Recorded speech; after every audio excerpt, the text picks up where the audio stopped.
You'll work directly with client teams, identify gaps in our service delivery, help us understand why people choose us or leave us. It won't be easy. You'll be dealing with executives who've been here for decades and don't want to change. You'll face resistance, skepticism, maybe hostility.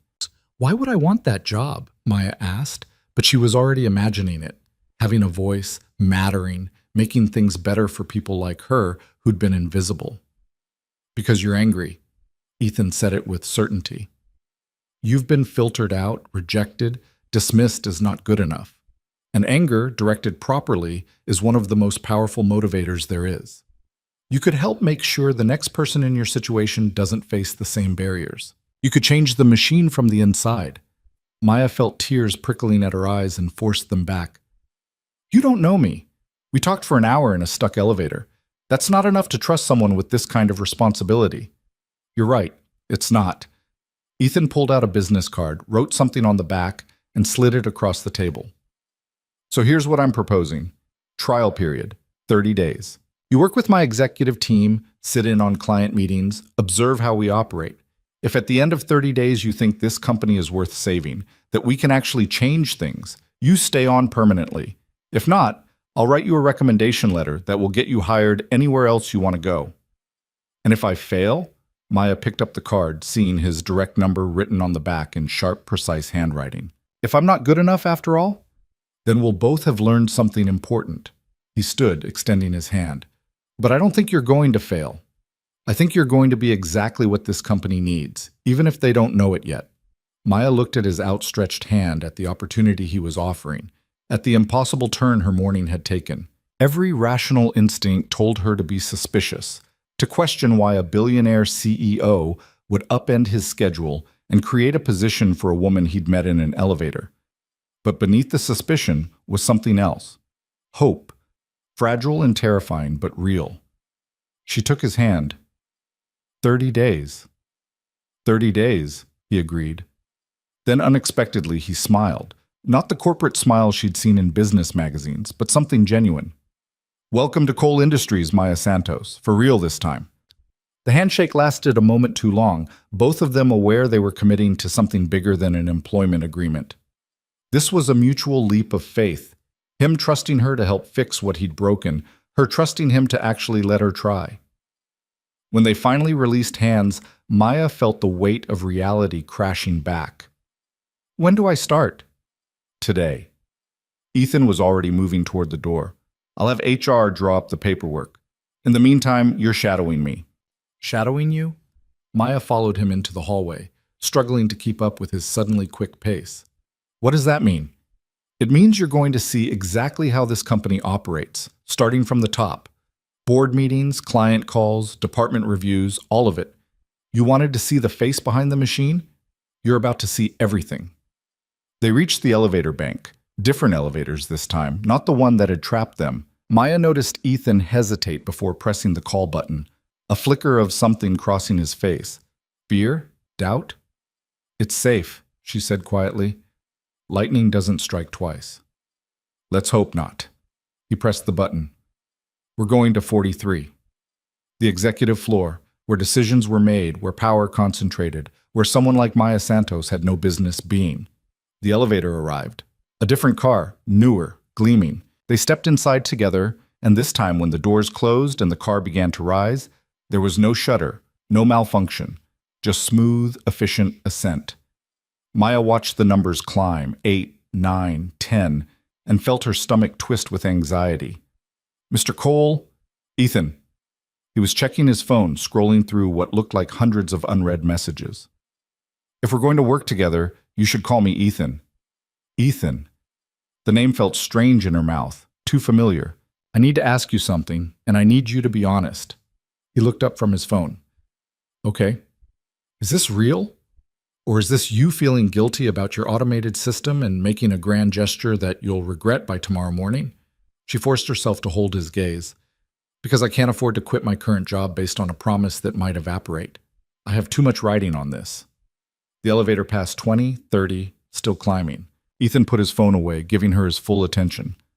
That's a fair question, he said. And the honest answer is, I don't know. I don't know if this is going to work. I don't know if you're going to be good at this job or if I'm capable of actually changing the culture I've spent 20 years building. I don't know if my executive team is going to accept you or fight you every step of the way. Maya felt her hope crumbling. That's not reassuring. But here's what I do know. His voice was firm now, certain. An hour ago, I was heading to my office to prepare for a meeting that I've been planning for 6 months. A meeting that represents everything I thought I wanted: growth, dominance, market share. And right now, I'm taking you to that office instead, and I'm going to cancel that meeting. What? Maya's eyes went wide. No, you can't do that. Not for me. Not for you. For the company.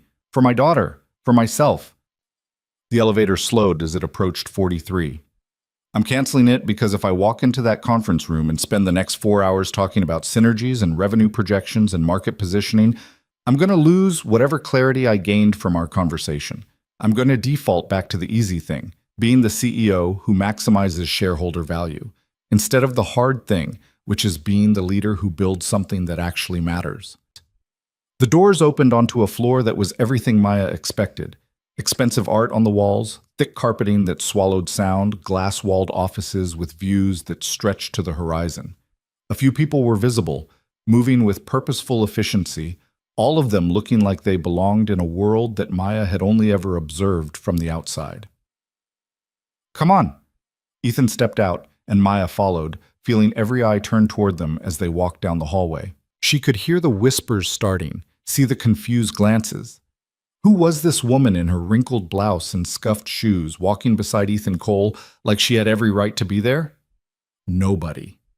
That's who she'd been just 2 hours ago. Now she was something else. She just wasn't sure what. Ethan's office was at the end of the hall, double doors opening into a space that was somehow both intimidating and beautiful. More windows, a desk that looked hand-carved from a single piece of wood, chairs that were clearly designed for comfort and power in equal measure. On the credenza behind the desk sat a single photograph. Sophie, younger than she was now, laughing at something just out of frame. Sit anywhere, Ethan said, moving to his desk and waking up his computer. I need to make a call. Maya chose a chair near the window, watching the city spread out below. From this height, everything looked ordered, manageable, small. She wondered if that's how Ethan saw the world, from a distance that made problems look solvable. He was on the phone now, his voice crisp and professional. Richard? Ethan Cole. I need you to cancel the Tecton presentation. A pause. Yes, I know what day it is. Cancel it anyway. Another pause. Longer this time. Tell them I'll reschedule within the week. Something urgent came up. He listened for a moment. Then his voice took on an edge. Richard, I'm not asking. Reschedule it. We'll make it work.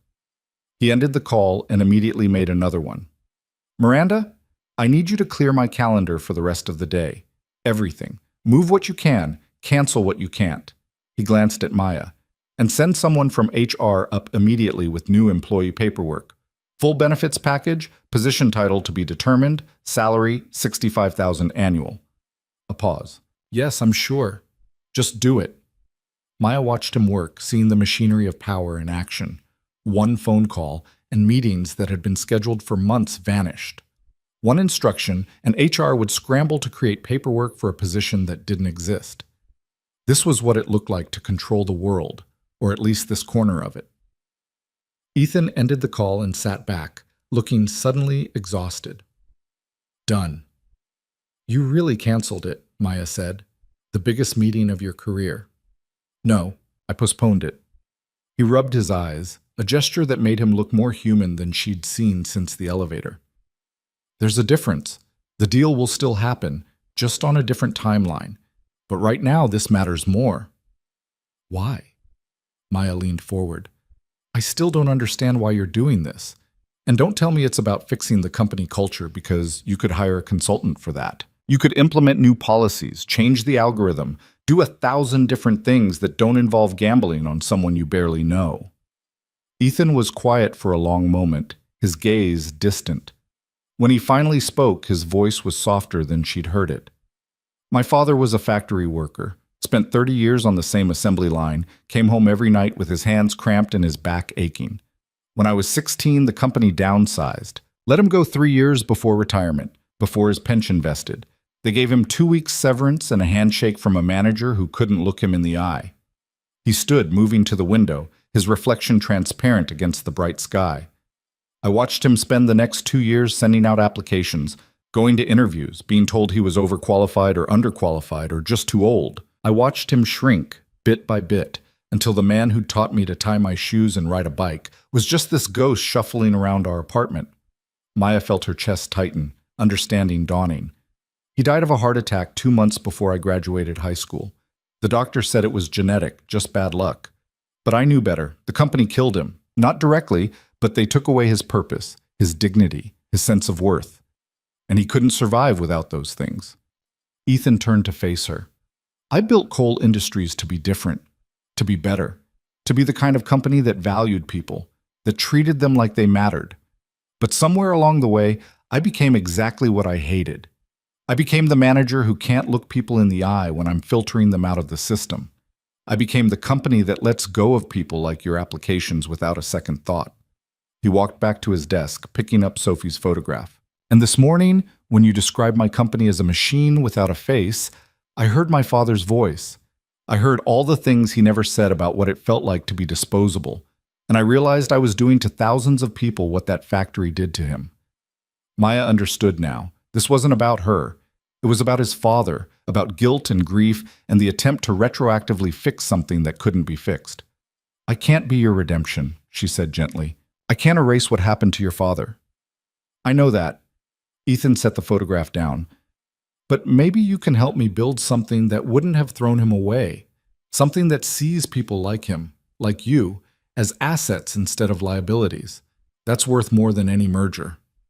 Before Maya could respond, there was a knock at the door. A woman in her 50s entered, carrying a tablet and looking professionally pleasant despite the obvious confusion in her eyes. Mr. Cole? I'm Susan from HR. You requested employment paperwork? Yes. This is Maya Santos. She's starting today in a new client services position. Ethan gestured to Maya. Susan will handle all the details, direct deposit, benefits enrollment, building access, everything you need. Susan's professional smile never wavered, but Maya could see the questions building behind her eyes. Who was this girl?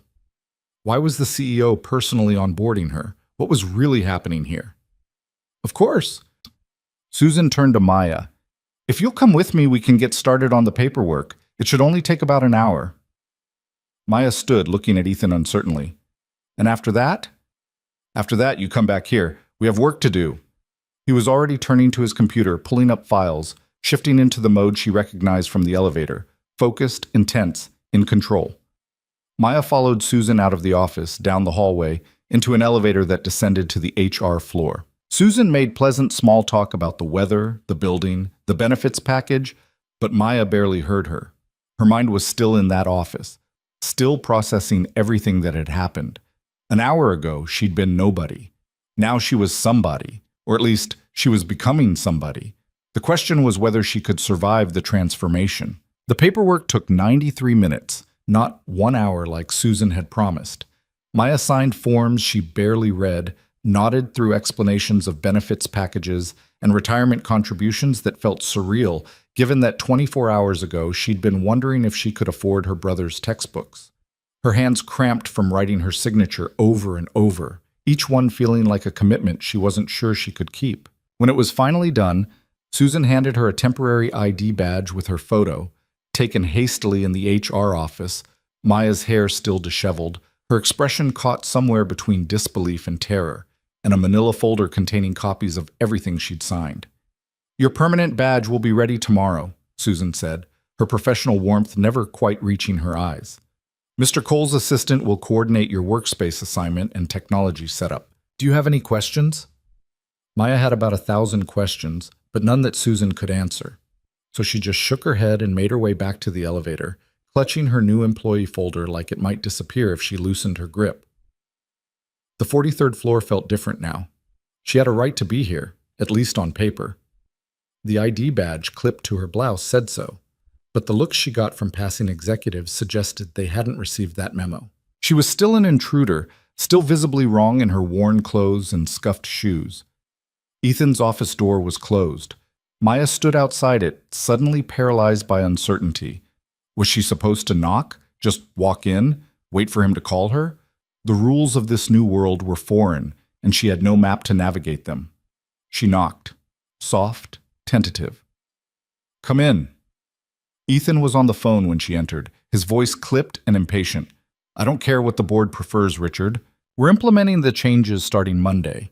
If they have concerns, they can schedule time with me next week." He paused, listening. "No, this isn't negotiable.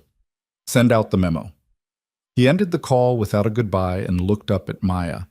Something in his expression had hardened since she'd left. The momentary vulnerability from earlier replaced by the steel she'd expect from a man who ran an empire. "All set?" he asked. Maya held up her badge. "Official as of 10:30 this morning." "Good." He stood, grabbing his jacket from the back of his chair. "We have a meeting in 5 minutes. Client presentation. You'll observe." "Wait, what?" Maya followed him toward the door. "I thought I was just shadowing, learning how things work. I'm not ready to sit in on actual meetings." "You'll never be ready if you wait until you feel ready."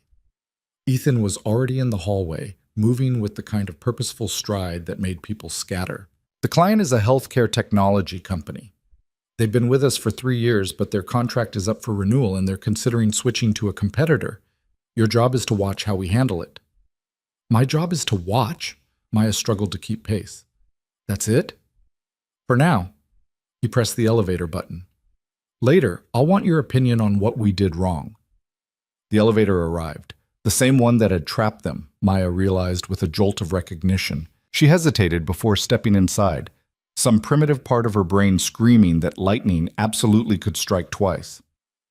Ethan noticed her hesitation. "We can take the stairs if you prefer." "No." Maya forced herself to step inside. "I'm fine." They weren't fine. The moment the doors closed, Maya felt her chest tighten, her breathing quicken. The walls seemed closer than they had been that morning, the space smaller, the air thinner. She focused on the floor numbers descending, counting them like a meditation. 42. 41. 40. "The first time I got back in a car after my father died, I had a panic attack." Ethan's voice was quiet, conversational. "Pulled over on the side of the highway, couldn't breathe, convinced I was dying. My mom had to drive 2 hours to come get me." Maya looked at him, surprised by the confession. "I was 17, he continued, "and I was furious at myself for being weak, for letting fear control me. So the next day, I got back in that car and drove until the fear went away." He met her eyes. "It took 3 months, but eventually, driving was just driving again." "What's the point of that story?" Maya asked. "The point is, fear is normal, but you can't let it win." The elevator reached the 32nd floor and stopped. "This is us." The doors opened onto a different kind of space than the executive floor, more open, more collaborative, with glass-walled conference rooms and clusters of desks where people worked in animated conversation. This was where the actual work happened, Maya realized. The executive floor was for decisions. This floor was for execution. Ethan led her to a conference room at the far end of the floor where 5 people were already seated around a table covered with laptops, tablets, and coffee cups. They looked up as Ethan entered, their postures immediately straightening, conversations cutting off mid-sentence. "Morning," Ethan said, taking a seat at the head of the table. He gestured to Maya. "This is Maya Santos. She's joining our team in a new client services role. She'll be observing today." 5 pairs of eyes turned to Maya with varying degrees of curiosity and suspicion. She recognized the look, the same one she'd gotten from customers when she started retail jobs, the assessment of whether she was competent or just another body filling a position. "Maya, this is our account team for MedTech Solutions," Ethan continued, gesturing around the table. "Jennifer handles project management, David is our technical lead, Sarah manages the relationship, Marcus does data analysis, and Tom is from our legal department." Maya nodded to each of them, receiving lukewarm smiles in return. She took a seat against the wall, trying to make herself invisible while simultaneously trying to look like she belonged. "The client should be here any minute," Jennifer said, glancing at her watch. She was probably in her 40s, impeccably dressed, with the kind of confidence that came from years of competence. They've indicated they want to discuss concerns about response time and personalization of service. A translation, they think we're treating them like just another account number, Sarah added. She was younger, maybe early 30s, with an edge to her voice that suggested she'd been fighting this battle for a while. I've tried to schedule more frequent check-ins, but they keep saying they want to talk to someone who actually has decision-making power, not just relationship management. Ethan's jaw tightened almost imperceptibly, meaning they feel like they're getting shuffled through a system instead of being heard. They're not wrong, David muttered. He was the oldest person at the table, probably late 50s, with the rumpled look of someone who cared more about code than appearance. We've been running their infrastructure on automated monitoring for 2 years. Works fine 99% of the time, but when there's an actual problem, they have to file a ticket and wait in the queue like everyone else. That's the process, Jennifer said, her tone defensive. It's efficient. It allows us to prioritize issues based on severity and impact. It also makes them feel unimportant, Sarah shot back. I've had 3 conversations with their CTO in the past month where he explicitly said they're tired of talking to systems instead of people. The dynamic in the room was becoming clear to Maya. Jennifer defended the process, the efficiency, the machine. Sarah fought for the relationship, the human element, the individual client. David and Marcus sat somewhere in the middle, focused on their technical domains. Tom from legal seemed to be there purely to prevent anyone from promising anything actionable. Here's what's going to happen, Ethan said, cutting through the brewing argument. When they arrive, we're going to listen. Actually listen. Not prepare rebuttals in our heads while they talk. Not explain why our process makes sense. Just listen to what they're saying and why they're saying it. Jennifer looked like she wanted to object, but thought better of it. There was a knock on the conference room door. A woman in her early 50s entered, followed by 2 younger men carrying laptops. The woman had gray hair cut sharp at her shoulders and the bearing of someone who'd spent decades fighting to be taken seriously in tech. Dr. Chen, Ethan stood, extending his hand. Thank you for coming in. Mr. Cole. Doctor. Chen's handshake was firm, professional, completely neutral. I appreciate you making time for this conversation. This is my CTO, James Park, and our head of operations, Marcus Lee. Introductions went around the table. When they reached Maya, Dr. Chen's eyes lingered for a moment, clearly wondering what role this young woman in the rumpled blouse played in a high-level contract negotiation. Maya is observing today as part of a new client services initiative we're implementing, Ethan explained smoothly. She's here to learn how we can better serve our clients' needs. Dr. Chen nodded, seeming to accept this, though her expression suggested she'd reserve judgment about whether this initiative was real or corporate theater. Everyone sat. There was a moment of loaded silence, the kind that happens before difficult conversations. I'll be direct, Dr. Chen began. MedTech Solutions has been a coal industries client for 3 years. In that time, we've consistently met our financial obligations, rarely complained about pricing, and generally been what I believe you'd call a model client. You have, Sarah confirmed. We value our partnership with you. And yet, Dr. Chen continued, her voice sharpening, I feel less like a partner and more like an account number. When our systems went down last month for 4 hours, in the middle of a critical data migration, we filed an emergency ticket and were told someone would respond within 2 hours per our service agreement. 2 hours, while our entire operation was frozen. We resolved the issue in 90 minutes, Jennifer said, pulling up data on her tablet. 30 minutes ahead of our contractual obligation. You did. Dr. Chen's smile was cold. But you missed the point. We didn't need you to meet your contractual obligation. We needed you to understand that 4 hours of downtime for a healthcare technology company means delayed patient care. It means doctors unable to access critical records. It means real people, real lives, affected by what you saw as just another ticket in the queue. Maya watched Ethan's face. He was utterly still, but something in his eyes suggested Dr. Chen's words were landing exactly where they needed to. When I called your emergency line, Dr. Chen continued, I spoke to 3 different people, each one asking me to re-explain the problem, each one telling me they'd escalate it to the appropriate team. No one said they understood the urgency. No one treated it like it mattered beyond checking a box on a service agreement. Dr. Chen, I want to apologize, Jennifer began. I don't want an apology. Dr. Chen cut her off. I want to know if this partnership is actually a partnership or if we're just revenue on a spreadsheet. Because if it's the latter, we can get that anywhere. Your competitor has been very persuasive about offering a more personalized approach. The silence that followed was suffocating. Maya could see Jennifer's jaw working, Sarah looking down at her hands, David studying the table like it held answers. Tom from legal had his pen poised over his notepad, ready to document whatever commitments were about to be made. Ethan leaned forward. You're right. Jennifer's head snapped up. Dr. Chen's eyebrows rose slightly. Everything you said is correct, Ethan continued. We've treated you like an account number because that's what our systems are designed to do. Categorize, prioritize, process. Efficient? Yes, but at the cost of understanding what actually matters to you. Mr. Cole. Jennifer tried to interject, probably to soften the admission, to spin it somehow. He held up a hand, silencing her. I've spent 20 years building this company to be efficient, to scale, to maximize value. And in doing so, I've created exactly what you described, a machine that works very well but doesn't actually see the people it's serving. Dr. Chen was watching him carefully now, trying to determine if this was a sales tactic or genuine acknowledgement. I can't undo 3 years in one meeting, Ethan said, but I can promise you this. Starting today, things change. You'll have direct access to decision makers. Your concerns won't go through a ticketing system. They'll go to people who understand your business and can respond immediately.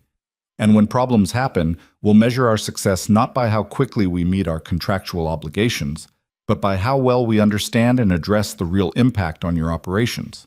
Those are significant promises. James Park, the CTO, spoke up for the first time.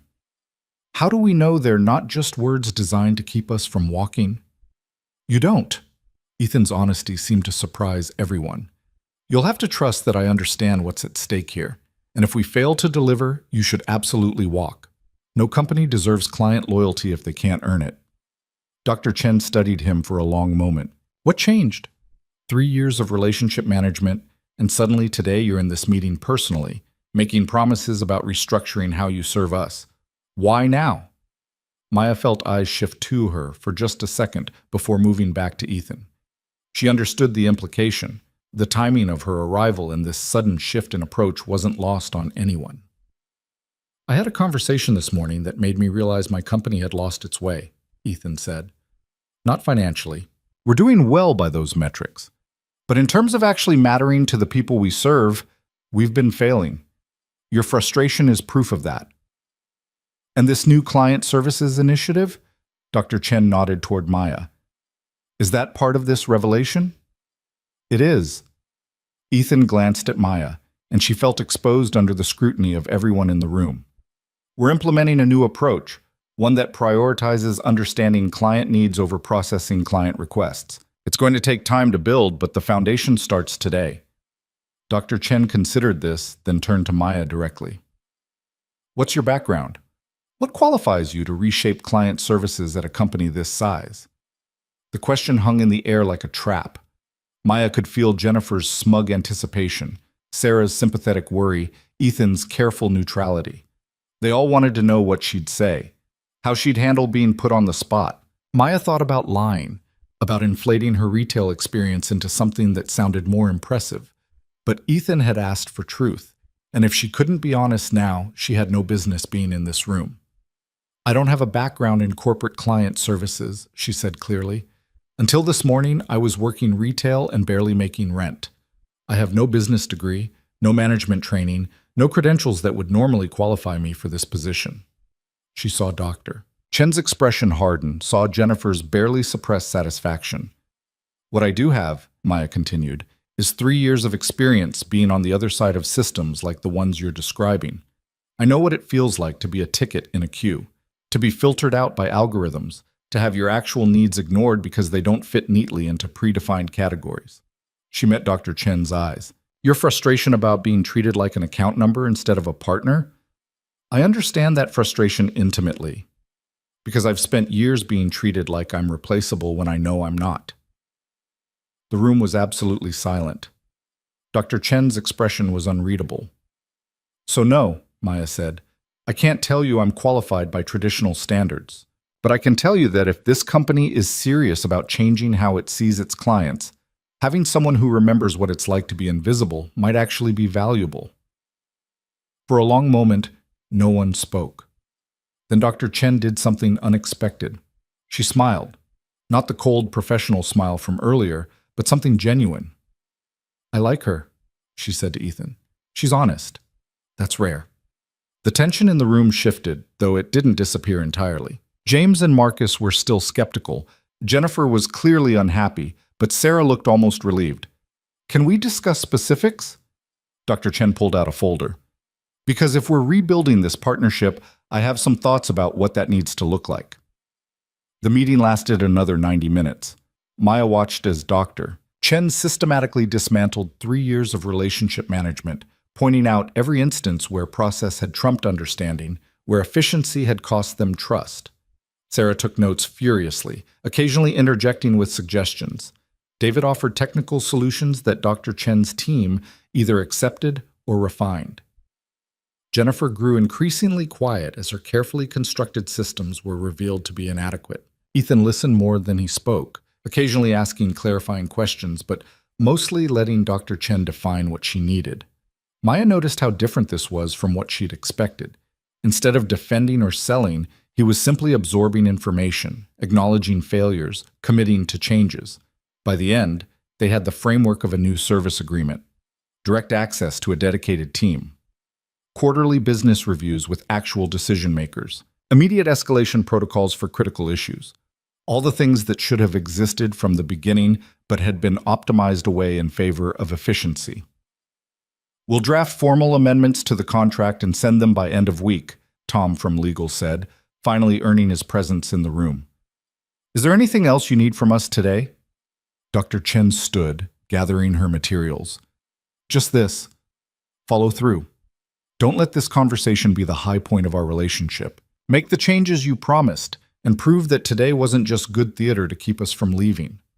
"We will," Ethan said, standing to shake her hand. "You have my word." After the MedTech team left, the conference room felt smaller, the air thicker with unspoken tension. Jennifer was the first to speak, her voice tight with barely controlled anger. "Did we just agree to completely restructure how we service their account? Because that's going to require significant resource reallocation, and I'm not sure we have the bandwidth." "We'll find the bandwidth." Ethan's tone left no room for argument. Dr. Chen was right. We've been treating clients like revenue streams instead of partnerships. That changes now. "With all due respect," Jennifer said, in the tone people use when they mean no respect at all. "We have 200 enterprise clients. If we give each of them the kind of personalized attention Dr. Chen is demanding, we'll need to triple our account management team. The economics don't work." "Then we prioritize." Sarah jumped in, energized in a way Maya hadn't seen during the meeting. "We identify clients where relationships are strained, where we're at risk of losing them, and we focus there first. Prove we can do this differently, then scale it." "Or," Jennifer countered, "we accept that not every client needs or deserves that level of attention. Some relationships are transactional, and that's fine. Trying to be everything to everyone is how companies lose focus. Trying to be nothing to anyone is how companies lose their soul." The words came out of Maya's mouth before she could stop them. Everyone turned to look at her. Jennifer's expression was arctic.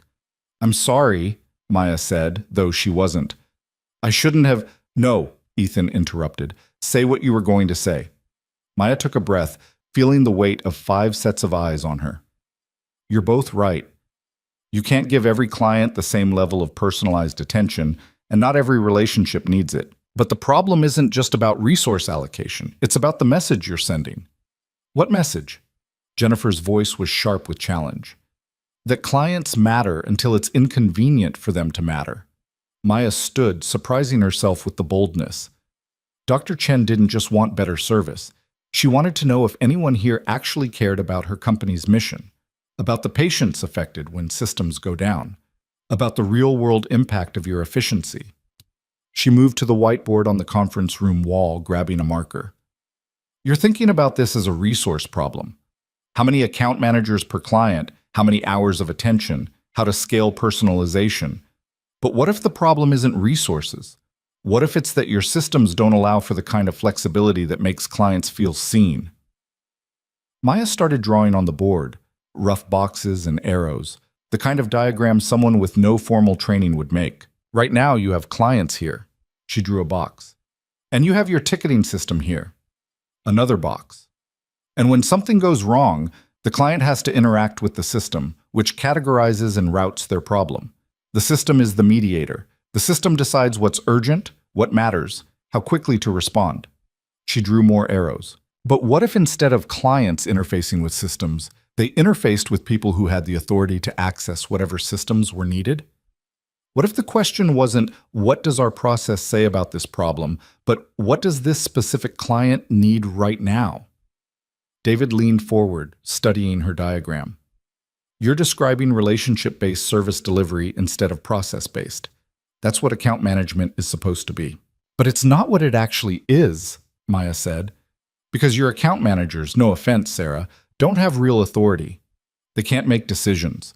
They can't bypass the queue when something is genuinely urgent. They're essentially customer service representatives with better titles. Sarah didn't look offended. She looked vindicated. I've been saying this for 2 years. And it's not practical, Jennifer insisted. You can't have every account manager making independent decisions about what's urgent and what's not. That's chaos. That's how you end up with inconsistent service and blown budgets. Unless you hire account managers you actually trust, Maya said, unless you build a culture where understanding the client's business is valued more than following process. Unless you measure success by client satisfaction instead of ticket resolution time. Ethan was watching her with an expression she couldn't quite read. Keep going. Maya felt her confidence growing, fed by the recognition that the ideas forming in her head were actually coherent. You said you have 200 enterprise clients. How many of them are actually at risk of leaving? Based on recent satisfaction surveys, probably 20 to 30, Sarah said. MedTech was one of them. Okay, start there. 20 to 30 clients get a different kind of service. Dedicated teams with real authority, proactive communication, customized solutions instead of standardized packages. You prove it works, show measurable improvement in satisfaction and retention, then you scale it to the next tier. And the clients who aren't at risk? Jennifer asked. We just ignore them? No. You serve them well with your existing systems because those systems work fine for clients who aren't having problems. But you also watch for warning signs. You don't wait for satisfaction scores to drop. You stay ahead of the curve. Maya set down the marker. The goal isn't to rebuild everything overnight. It's to prove that a different approach is possible and valuable. Marcus, who'd been silent through most of the discussion, spoke up. The data could support this. If we track retention rates, client lifetime value, referral rates for the high-touch group versus the standard service group, we'd have concrete evidence of ROI within 6 months. And if the ROI is negative, Jennifer pressed, if it turns out that personalized service costs more than it generates in retained revenue, then we'll have learned something important, Ethan said. But I don't think that's what we'll find. I think we'll discover that we've been leaving money on the table by treating relationships as transactional. Jennifer looked like she wanted to argue further, but recognized she was outnumbered. I'll need to restructure my team's workload if we're doing this. Do it, Ethan said. Work with Sarah to identify the at-risk clients and build the pilot program. I want a proposal on my desk by Friday. The meeting broke up, people gathering their materials and filing out with varying degrees of enthusiasm. Sarah approached Maya with a smile that was equal parts grateful and conspiratorial. Thank you, she said quietly. I've been fighting this battle alone for so long. It's good to have reinforcements. I just said what seemed obvious, Maya said. That's exactly why it needed to be said. Sarah glanced toward the door where Jennifer had exited. She's not a bad person. She's just been rewarded for efficiency for so long that she's forgotten why the efficiency matters in the first place. After Sarah left, it was just Maya and Ethan in the conference room. He was studying her whiteboard diagram, his expression thoughtful. Where did that come from? He asked. The analysis, the framework, all of it? Maya shrugged, suddenly self-conscious. I don't know. I was watching the meeting, listening to everyone talk about resources and process, and all I could think was that they were solving the wrong problem. So I just said what I was thinking. That's what I hired you to do. Ethan turned to face her. Though I'll admit, I didn't expect you to do it quite so effectively on your first day. Did I overstep? Maya asked. With Jennifer, with the whole thing? Because I know I'm new and I don't actually understand how things work here yet, and you were perfect. He said it with certainty. You saw something everyone else had been too close to see. That's valuable. Don't apologize for it. Maya's phone buzzed in her pocket. She pulled it out, seeing 3 texts from her roommate and 2 from her brother. Reality crashed back. She had a life outside this building. Responsibilities that didn't care about client service frameworks or corporate restructuring. I need to call my brother, she said. He gets out of school in an hour, and I usually check in to make sure he's doing his homework before I get home from work. Except I'm not going home from work at my normal time because this isn't my normal work. And I need to figure out... She stopped, realizing she was spiraling. Ethan checked his watch. It's nearly 2. Have you eaten lunch? Maya hadn't even thought about lunch.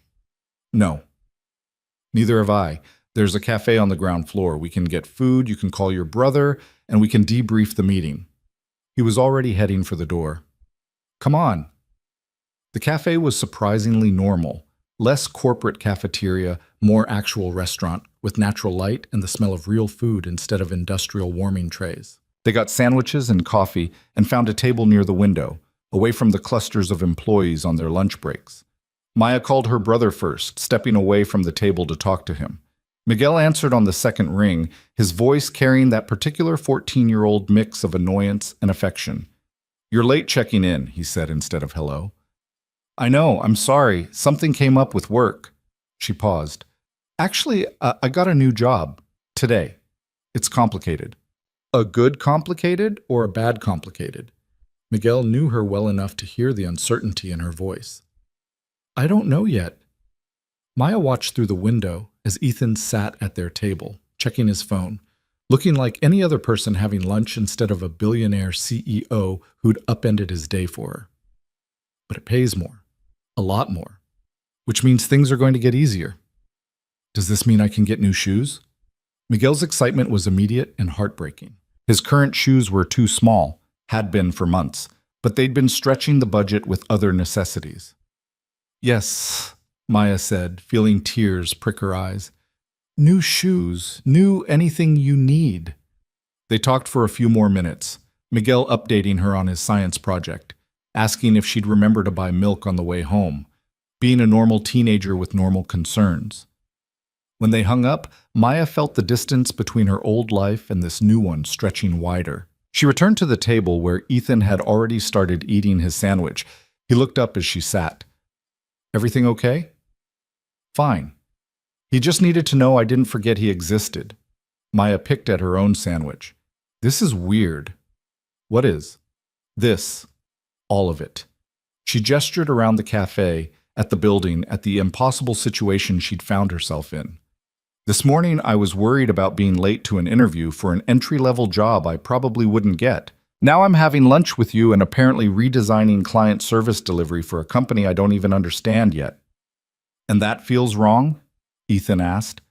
It feels too fast, like I skipped all the steps between desperate and functional.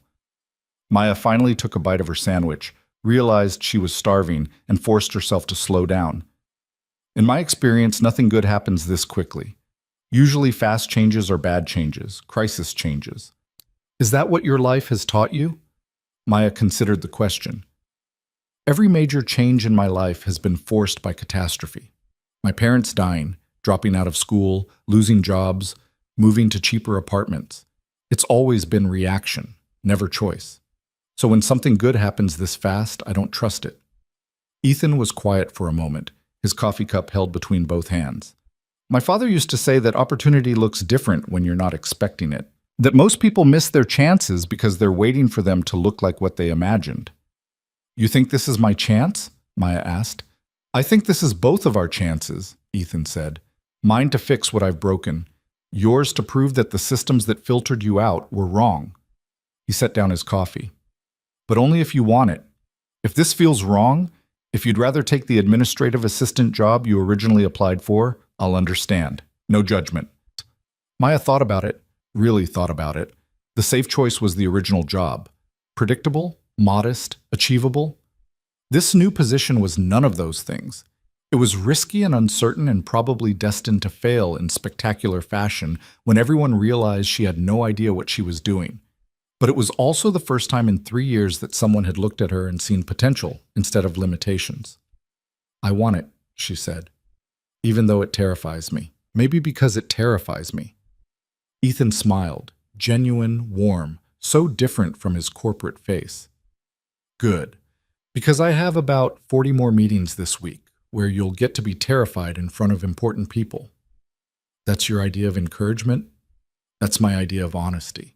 He pulled out his phone, swiping through his calendar. "Tomorrow we have the executive leadership team meeting. You'll meet the department heads, see how strategic decisions get made. Wednesday is quarterly budget review. Thursday we have 3 different client calls. Friday is the board meeting." Maya felt panic rising in her chest. "The board meeting? Don't those people decide if you keep your job?" "Technically, yes. Though realistically, I'd have to do something catastrophically stupid to get fired." He paused. "Bringing an employee with 0 corporate experience to a board meeting might qualify." "Then why would you do it?" "Because I'm about to propose significant changes to how we operate, and I want them to see the reason why. I want them to meet you, hear you speak, understand that this isn't some abstract initiative, but a concrete response to a real problem." The weight of that responsibility settled over Maya like a physical force. The board of directors. The people who controlled billions of dollars, who decided the fate of thousands of employees. And Ethan wanted her to be the face of institutional change. "I'm going to fail," she said quietly. "You know that, right? I'm going to walk into one of these meetings and say something stupid or wrong or completely reveal that I don't belong there, and it's going to reflect badly on you, and this whole experiment is going to collapse." "Probably," Ethan agreed, surprising her. "You'll make mistakes. Say things that don't land right, misread situations. That's guaranteed. So why? Because making mistakes while trying something different is better than perfectly executing the wrong approach." He leaned forward. "Every person in this company is capable of being right within the systems we've built. They know the process, understand the rules, execute efficiently, but none of them can see what's wrong with those systems because they're invested in them working." He pointed at her. "You're not invested. You have no loyalty to the way things are because the way things are failed you.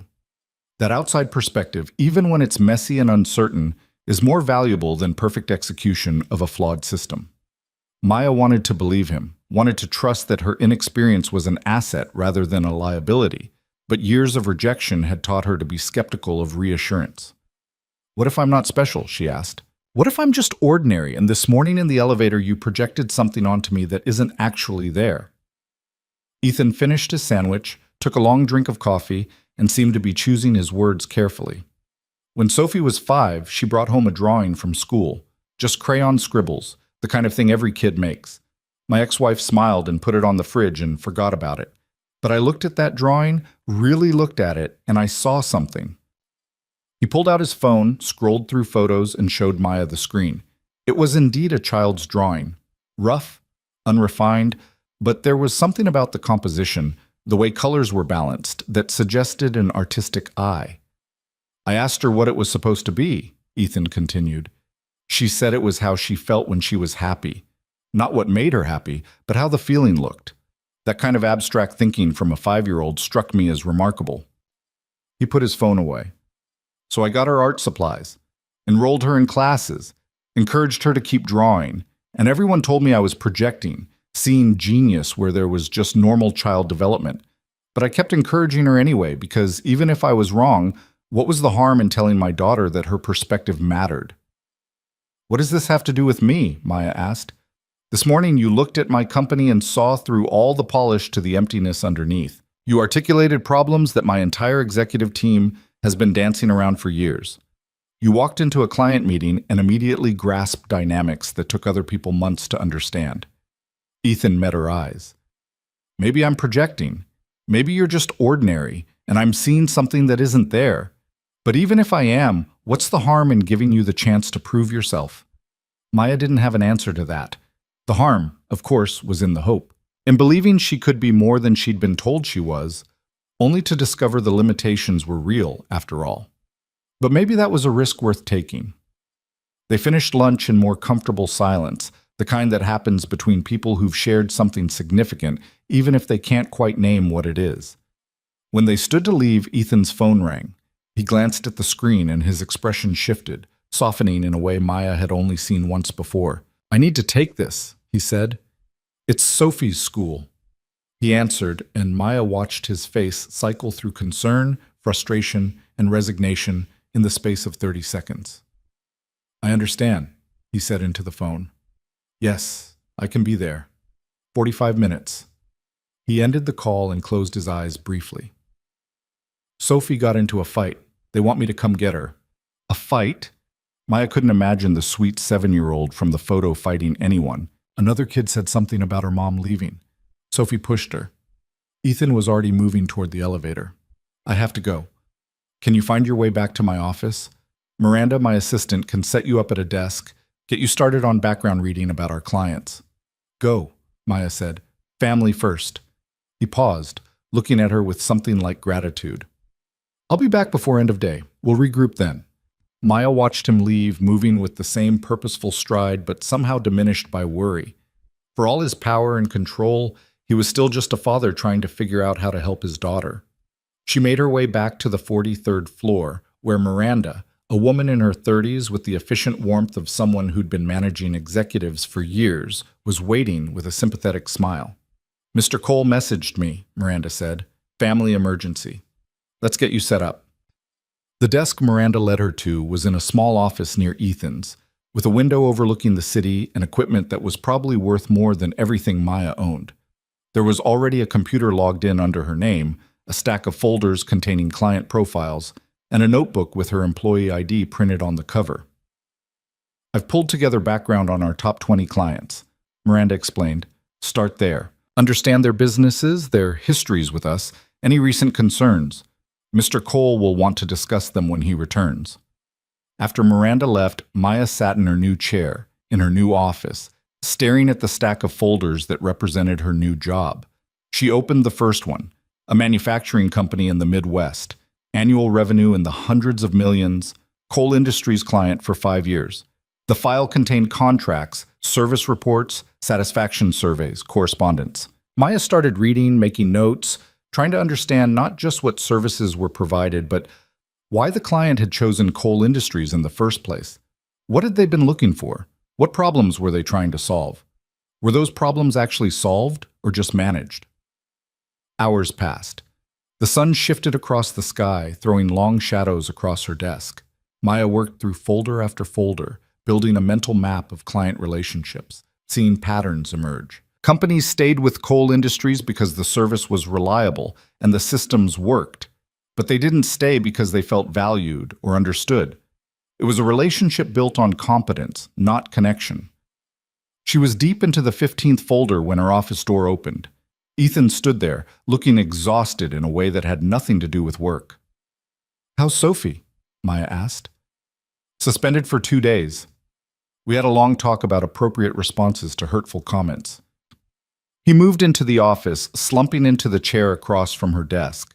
She asked why her mom left, why some kids have moms who stay and she doesn't, and I had no good answer except that sometimes people make choices we can't understand. That must have been hard. The hardest conversation I've had in months, harder than any board meeting or negotiation. He rubbed his face. "Mrs. Patterson said she can watch her tomorrow and Friday, but I'll need to work from home as much as possible." But Maya heard herself say, I could help. With Sophie, I mean. If you need backup." Ethan looked at her in surprise. "You have your own brother to take care of." "Miguel's 14. He's self-sufficient after school. Sophie's 7 and dealing with trauma." Maya closed the folder she'd been reading. "I spent years figuring out how to be a parent when I wasn't ready. Maybe that experience could be useful. I can't ask you to—" "You're not asking. I'm offering." She meant it. Somewhere in the past 12 hours, this had stopped being just about a job. It had become about two people trying to rebuild things they hadn't known were broken. Ethan was quiet for a long moment. "Okay," he finally said. "Thank you." They sat in comfortable silence, two people at the end of an impossible day, Both changed in ways they were still trying to understand. Tomorrow would bring new challenges, the executive team meeting, the skepticism and resistance, the inevitable moment when Maya would reveal her limitations. But tonight, in this quiet office with the city lights beginning to glow outside, it felt like maybe, just maybe, they'd both found something worth fighting for. The following morning arrived with the weight of inevitability. Maya woke at 5:30 out of habit, her body not yet adjusted to the fact that her life had fundamentally changed. She made Miguel breakfast in their cramped kitchen, listening to him talk about a history test while her mind was already at Cole Industries, already preparing for the executive leadership meeting that would either validate Ethan's faith in her or expose her as exactly what she feared she was, a fraud. "You're nervous," Miguel observed, pouring himself orange juice. "Like, more nervous than usual." "That obvious?" Maya forced a smile. "You've checked your phone 6 times in 10 minutes and you burned the eggs." He gestured at the pan where breakfast had indeed gone from scrambled to scorched. "What's happening at the new job?"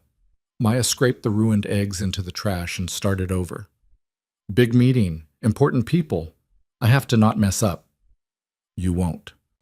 Miguel said it with the absolute certainty of someone who'd spent 3 years watching his sister refuse to break. "You never do." If only that were true.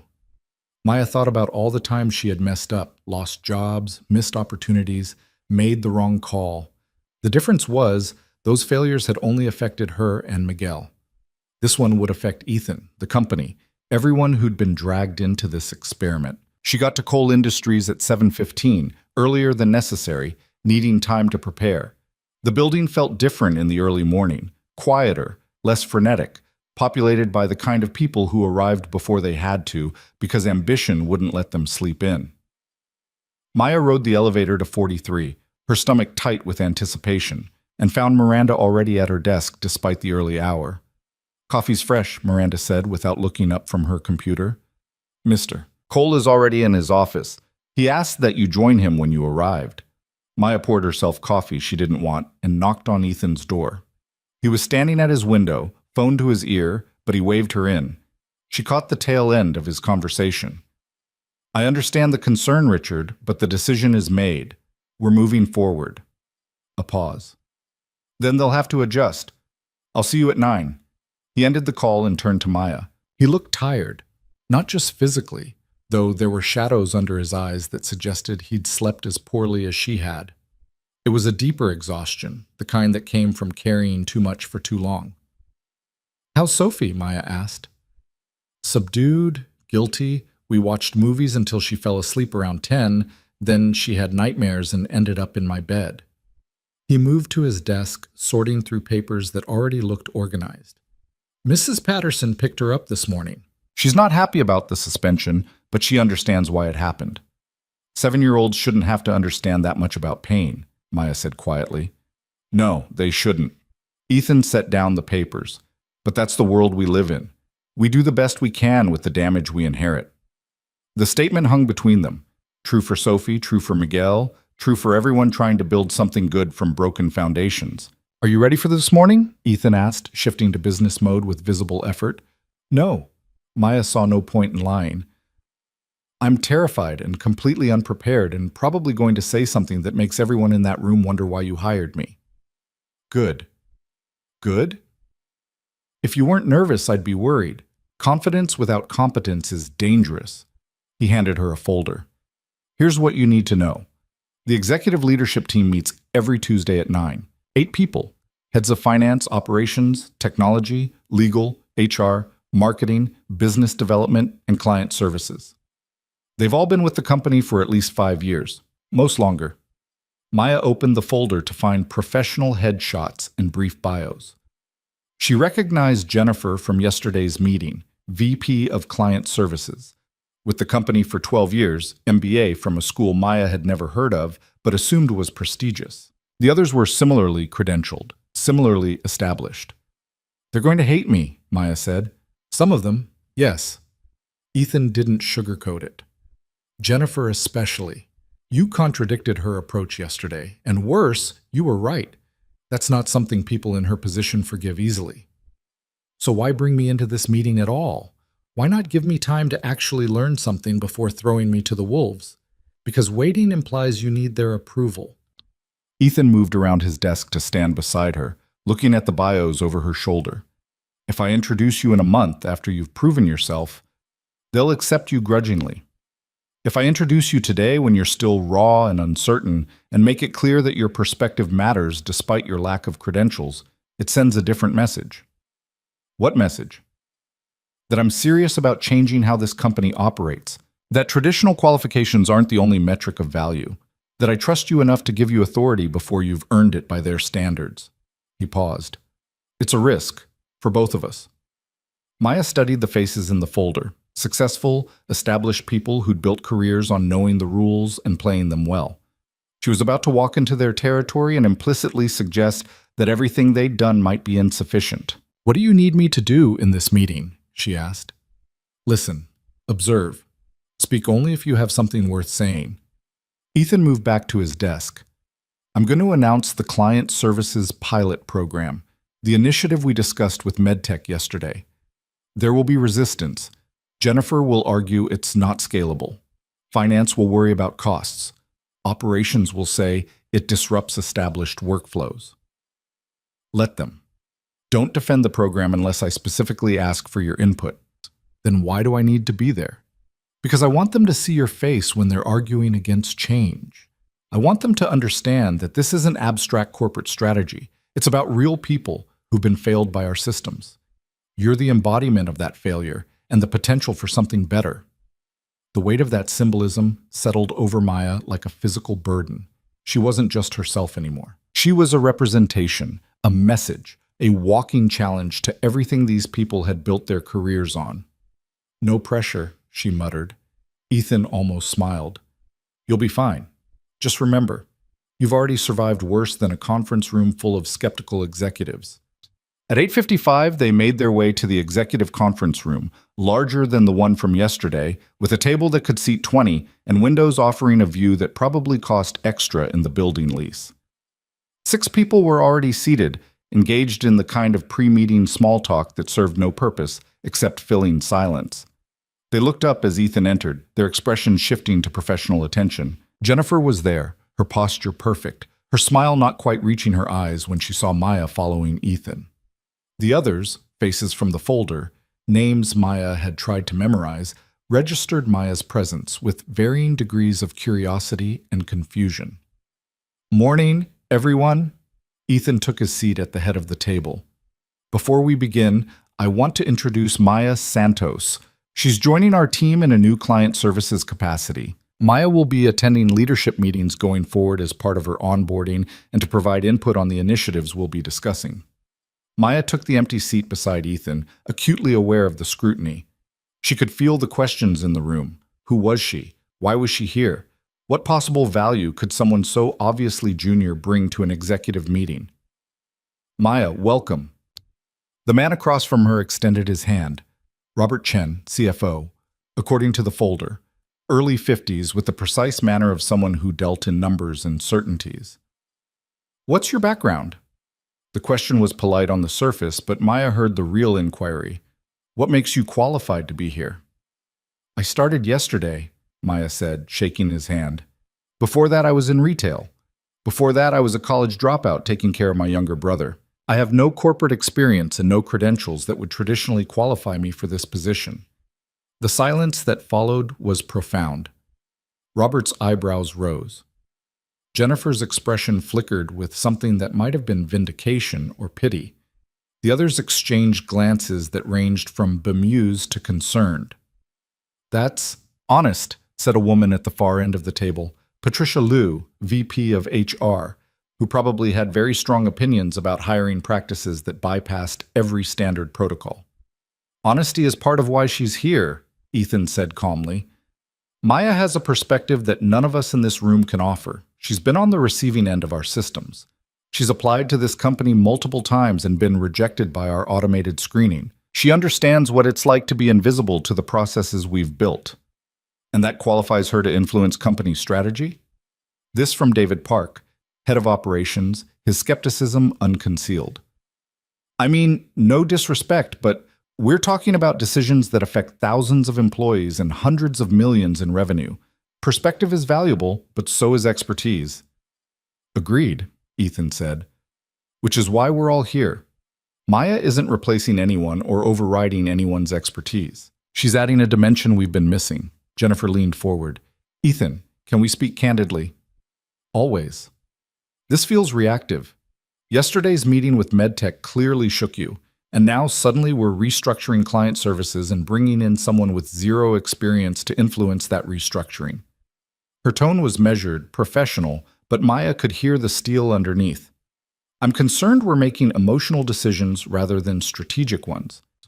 That's a fair concern, Ethan acknowledged, and you're right that yesterday's meeting influenced my thinking. Dr. Chen articulated failures in our approach that I've been seeing for months but couldn't quite name. Maya helped me understand why those failures exist and how we might address them. In one conversation, Jennifer said, one meeting where she drew some diagrams on a whiteboard and suggested we personalize service delivery, which, for the record, is what client services has been trying to do within the constraints we're given. What constraints? Maya heard herself ask before she could stop.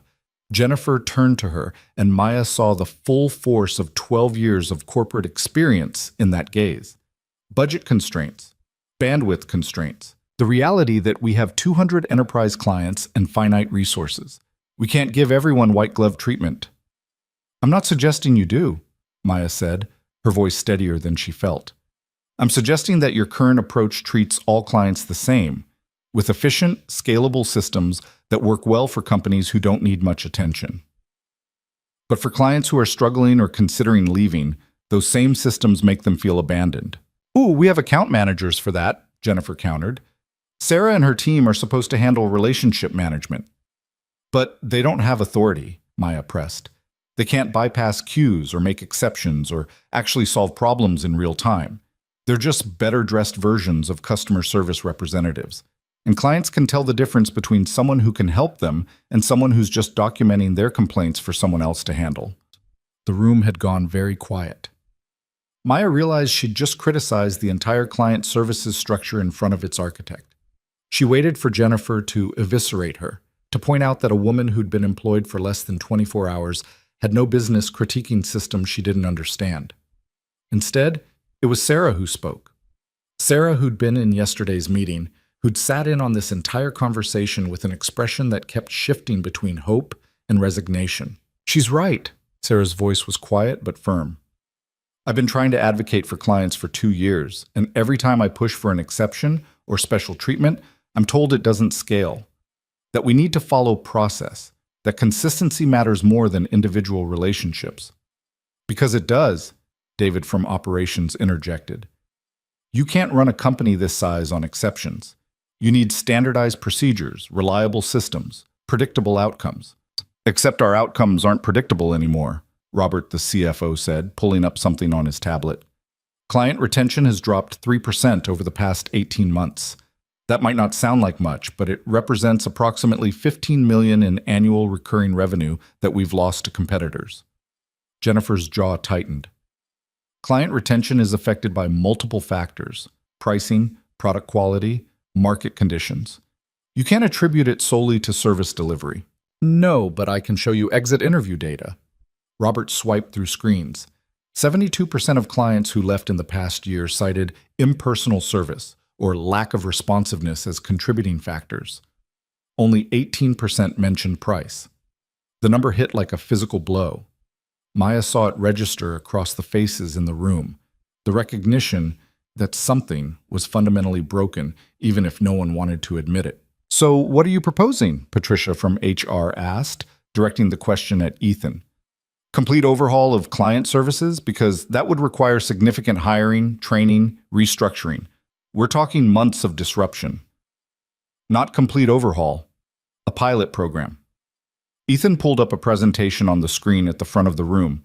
We identify our 20 highest risk clients, the ones most likely to leave based on satisfaction scores and contract renewal timelines. For those clients, we create dedicated teams with real authority, direct access to decision makers, proactive communication, customized solutions instead of standardized packages. We run it for 6 months and measure results. And if it fails, Jennifer asked, then we'll have learned that personalization doesn't justify the cost, and we'll return to our current model with better data about what clients actually need. Ethan advanced to the next slide. But I don't think it will fail. I think we'll find that investing in relationships pays for itself in retention and expansion revenue. Who leads this pilot? David asked. Because if we're pulling Sarah and her team to focus on 20 clients, who handles the other 180? The current systems continue to serve existing clients, Ethan said. We're not dismantling anything. We're building something new alongside it to see which approach generates better outcomes. And Maya's role in this? Patricia's gaze shifted to Maya, not hostile, but intensely evaluative. What specifically will she be doing? Maya felt every eye turn to her. This was the moment. She could defer to Ethan, let him explain, hide behind his authority, or she could own whatever this position was becoming.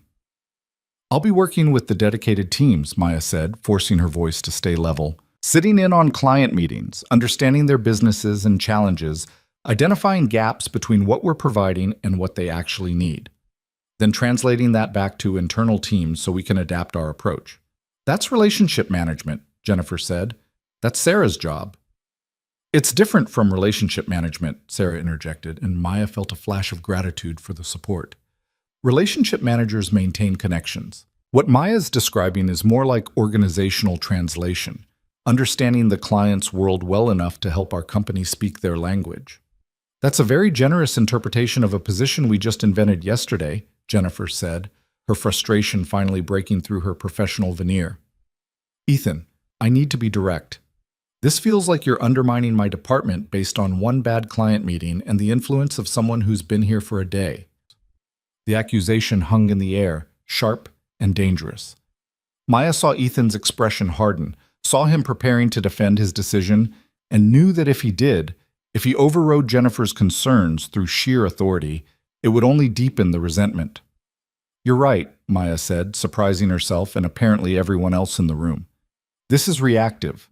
It is based on one meeting, and I am completely unqualified by any traditional measure. Jennifer looked momentarily thrown by the agreement. But being right about the process doesn't mean you're right about the outcome, Maya continued. Yes, Ethan made this decision quickly, but quick decisions aren't automatically wrong. Sometimes they're just honest responses to problems that have been ignored for too long. She stood, moving to the whiteboard. The same impulse that had driven her yesterday, the need to make abstract concepts concrete. Your client services model is built on efficiency. It's designed to handle high volume with limited resources. That's smart. That works. Until it doesn't. She drew a simple diagram, the same boxes and arrows from yesterday, refined by a night of thinking. Right now, when a client has a problem, they enter your system here. She marked a box. The system routes them based on predefined categories: urgent versus routine, technical versus operational. The routing is automatic, efficient, consistent. Exactly as it should be, Jennifer said. For most clients, yes, Maya agreed. But for clients who are already frustrated, who are already considering leaving, getting routed through a system feels like being dismissed. It confirms their belief that they don't matter to you as individuals. She drew another diagram beside the first. What if high-risk clients bypassed the routing system entirely?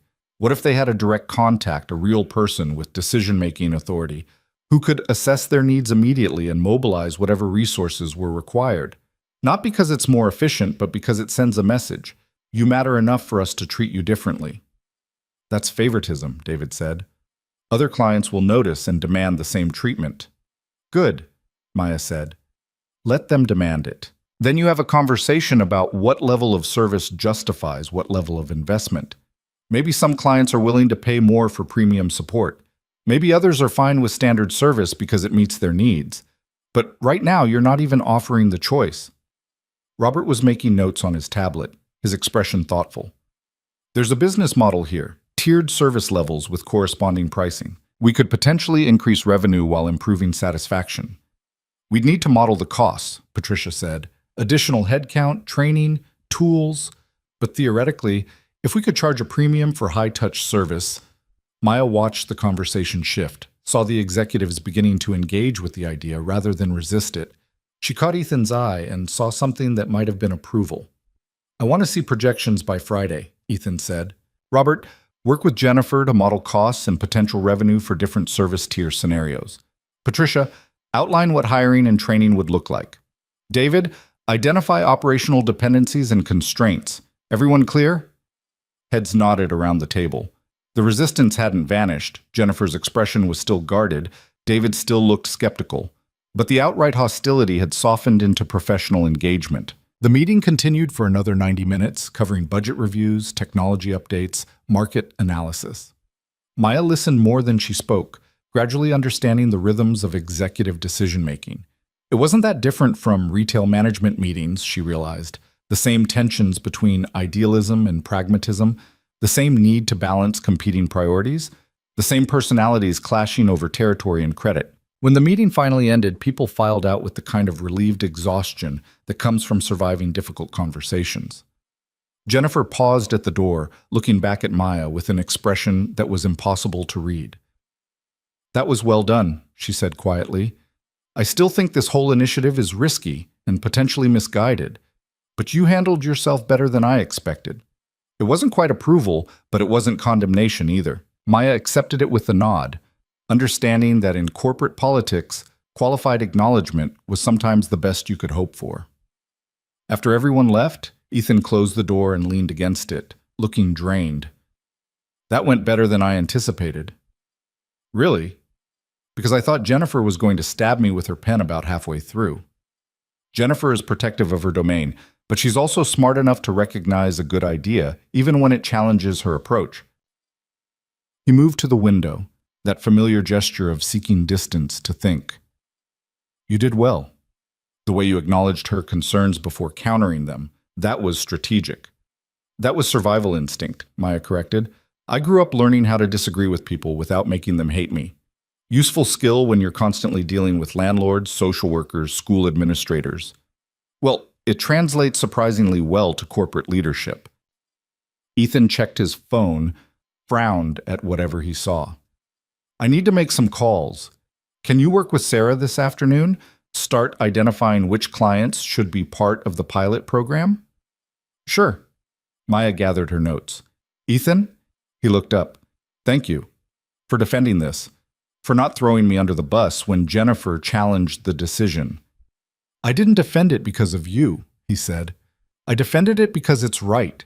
You just happened to be the catalyst that made me see it. Maya left him to his calls and found Sarah waiting in the hallway, looking cautiously optimistic. Can we talk? Sarah asked. Somewhere private? They found an empty conference room, smaller and less intimidating than the executive space. Sarah closed the door and turned to Maya with an intensity that suggested she'd been holding something back. I need you to understand what you're walking into, Sarah said. This pilot program, this initiative, it's going to make enemies. Jennifer isn't the only one who's threatened by change. You're challenging systems that people have built careers on. That's dangerous. I know. Do you? Sarah leaned against the table. I've been trying to improve client services for 2 years.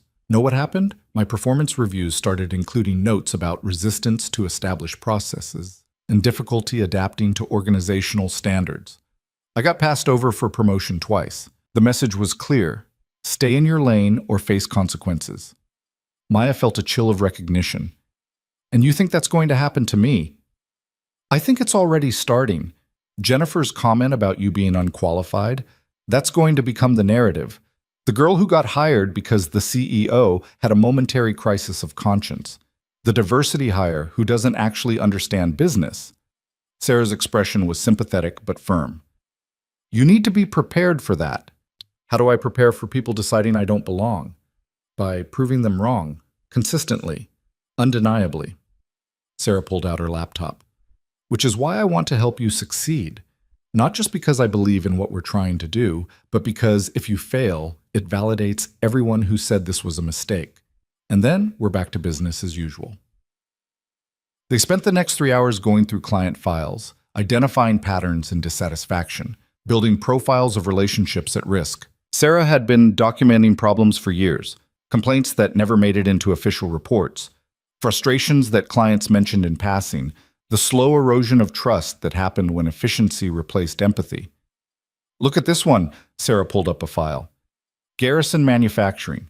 They've been with us for 7 years. Contract is up for renewal in 4 months. Their satisfaction scores have been dropping steadily for 18 months. Maya read through the notes. They keep filing tickets about slow response times, but the tickets get marked as resolved within SLA standards. Exactly. We're meeting our contractual obligations, but we're missing what they're actually saying. Sarah scrolled through email exchanges. See this thread? Their operations director is asking for help optimizing their supply chain integration. Our technical team sends back documentation links and closes the ticket. The director follows up 3 more times, gets the same response, eventually stops asking. Because we solved the wrong problem, Maya said, understanding dawning. They didn't want documentation. They wanted someone to understand their supply chain challenge and help them think through solutions. But that's consulting, not support, and consulting costs extra. Sarah's frustration was evident. So instead of keeping a 7-year client happy with 30 minutes of collaborative problem solving, we stuck to our service boundaries and probably lost a $100,000 contract. Maya made notes, seeing similar patterns across multiple files. Clients asking for help in ways that didn't fit predefined service categories. Support teams responding to the literal request instead of the underlying need. Relationships slowly deteriorating because efficiency metrics didn't measure understanding. By the time they finished, Maya had a list of 15 clients who fit the pilot program criteria. Significant contracts up for renewal, declining satisfaction, documented frustrations with service delivery. Each one represented a relationship on the edge of breaking. These are our test cases, Maya said, reviewing the list. If we can turn around even half of them, we prove the model works. And if we can't, Sarah asked, then we learn why and adjust the approach. Maya closed her laptop. But failure isn't walking away. Failure is deciding the problem is unsolvable and giving up. Sarah smiled, something genuine and relieved. I think I'm going to like working with you. The rest of the day blurred by. More reading, more conversations, more desperate attempts to absorb 3 years of corporate knowledge in 3 hours. By 6 o'clock, Maya's head was pounding, and her eyes burned from staring at screens. Her phone buzzed with a text from Miguel. When are you coming home? I'm hungry and we're out of milk. Reality crashed back. She'd been so consumed with work that she'd forgotten about her actual life. The apartment that needed cleaning, the groceries that needed buying, the 14-year-old who depended on her for everything from food to emotional support. She texted back, leaving now. Pick up pizza on the way? His response was immediate. Yes, extra cheese. Maya gathered her things and headed for the elevator, exhausted in a way that felt different from retail exhaustion. This wasn't physical tiredness from standing for hours or mental fatigue from dealing with difficult customers. This was the bone-deep weariness of trying to become someone she'd never been, in a world that didn't quite believe she could. The elevator arrived. Not the one from yesterday, but still. Maya felt her chest tighten slightly when the doors closed. She forced herself to breathe steadily, counting floors down instead of watching them climb. When she reached the lobby, she found Ethan standing near the exit, phone to his ear, looking as exhausted as she felt. I understand, Richard, but it's not negotiable. No, I won't be there, because my daughter needs me more than the Tecton executives need my presence at a dinner. We'll reschedule. He ended the call and noticed Maya. Heading out? Miguel needs dinner, she gestured vaguely toward the street. And I need to remember I have a life outside this building. How was the afternoon with Sarah? Productive, overwhelming. We identified 15 clients for the pilot program. Maya shifted her bag on her shoulder. How's Sophie? Better. Mrs. Patterson said she spent most of the day reading and drawing. I'm picking her up in 20 minutes. He paused. I meant what I said earlier, about your help. If you're still willing. I am. Maya surprised herself with the certainty. Just tell me when and where. They walked out of the building together into the early evening chaos of the city. Commuters flooding sidewalks, taxis honking, the whole frantic energy of people trying to get home to lives that existed outside office walls. Tomorrow's going to be harder, Ethan said as they reached the street corner where their paths would diverge. The budget review meeting. You'll see exactly how resistant to change this company can be when money is involved. I'll survive. Maya tried to sound more confident than she felt. I've survived worse. I know you have. That's why I trust you. He headed toward the parking garage, and Maya caught the subway, squeezing into a packed car full of tired people who looked exactly how she felt. She picked up pizza, extra cheese, as requested, and made it home to find Miguel sprawled on their ratty couch doing homework with the TV playing in the background. "You look terrible," he said by way of greeting. "Thanks, I feel terrible." Maya set down the pizza. "But I survived day 2. They ate dinner on the couch, Miguel updating her on his day, the history test he'd aced, the girl in his English class who'd asked to borrow his notes, the college fair his guidance counselor wanted him to attend, even though college felt impossibly far away and expensive. "We can afford it now," Maya said, the reality of her new salary still not quite real. "College, the fees, all of it." Miguel looked at her with an expression she couldn't quite read. "You shouldn't have to sacrifice everything for me." "I'm not sacrificing, I'm investing." She ruffled his hair in a gesture that would have annoyed him a year ago, but now he tolerated with good humor. "You're going to do something amazing with your life, and I'm going to be able to say I helped make it possible." Later, after Miguel had gone to bed, Maya sat in their small living room with her laptop, reviewing notes from the day. She thought about Ethan's father, about the factory that had discarded him, about her own parents who died before they could see Miguel grow into the remarkable kid he was becoming, about all the people who'd been filtered out of systems designed for efficiency rather than humanity. This job, this impossible, overwhelming, terrifying job, was about more than just her survival. It was about making sure that other people, people like her father and Ethan's father, and everyone else who'd been made invisible, would be seen. If she could do that, the exhaustion would be worth it. If she failed, at least she'd have tried. Maya closed her laptop and went to bed, knowing that tomorrow would bring new challenges, new opportunities to prove herself or expose her limitations. But tonight, she'd survived, and sometimes survival was enough. The weeks that followed were a blur of meetings, client calls, late nights, and the constant feeling of being one mistake away from proving everyone's doubts justified. Maya threw herself into the pilot program with the kind of desperate determination that came from understanding exactly what was at stake. Not just her job, but the possibility that people like her might actually matter in systems designed to exclude them. She visited client sites with Sarah, sitting in manufacturing facilities and healthcare offices and technology startups, listening to executives describe frustrations they'd stopped bothering to report because no one seemed to care. She sat in on technical calls where engineers explained problems in language that made sense to other engineers, but left clients confused and alienated. She watched as the machinery of coal industries, efficient, reliable, impersonal, ground through interactions without ever quite connecting. And slowly, carefully, she began to help build something different. 3 weeks into the pilot program, Maya sat across from Ethan in his office at 7 in the evening, both of them too exhausted to go home, but too invested to stop working. Papers covered his desk, client reports, satisfaction surveys, preliminary retention data. Garrison Manufacturing renewed their contract, Ethan said, looking up from his laptop. 3-year extension, increased their service tier. Sarah said it was because of the supply chain consultation you facilitated. I didn't do anything except listen to what they were actually asking for and connect them with David's team, Maya said. That shouldn't be revolutionary. But it is, because for 2 years no one else bothered to listen. He pulled up more data. MedTech Solutions extended for 5 years, recommended us to 2 other healthcare companies. Dr. Chen personally called to tell me that working with us finally feels like a partnership instead of a transaction. Maya felt something warm settle in her chest. Not quite pride, but close. How many of the pilot clients have we retained? 13 out of 15 so far. The other 2 are still undecided, but their satisfaction scores have improved significantly. Ethan leaned back in his chair. The board meeting is Friday. I'm presenting these results as evidence that the model works, that investing in relationships generates measurable return. And if they don't agree, Maya had learned enough about corporate politics to know that good results didn't guarantee support.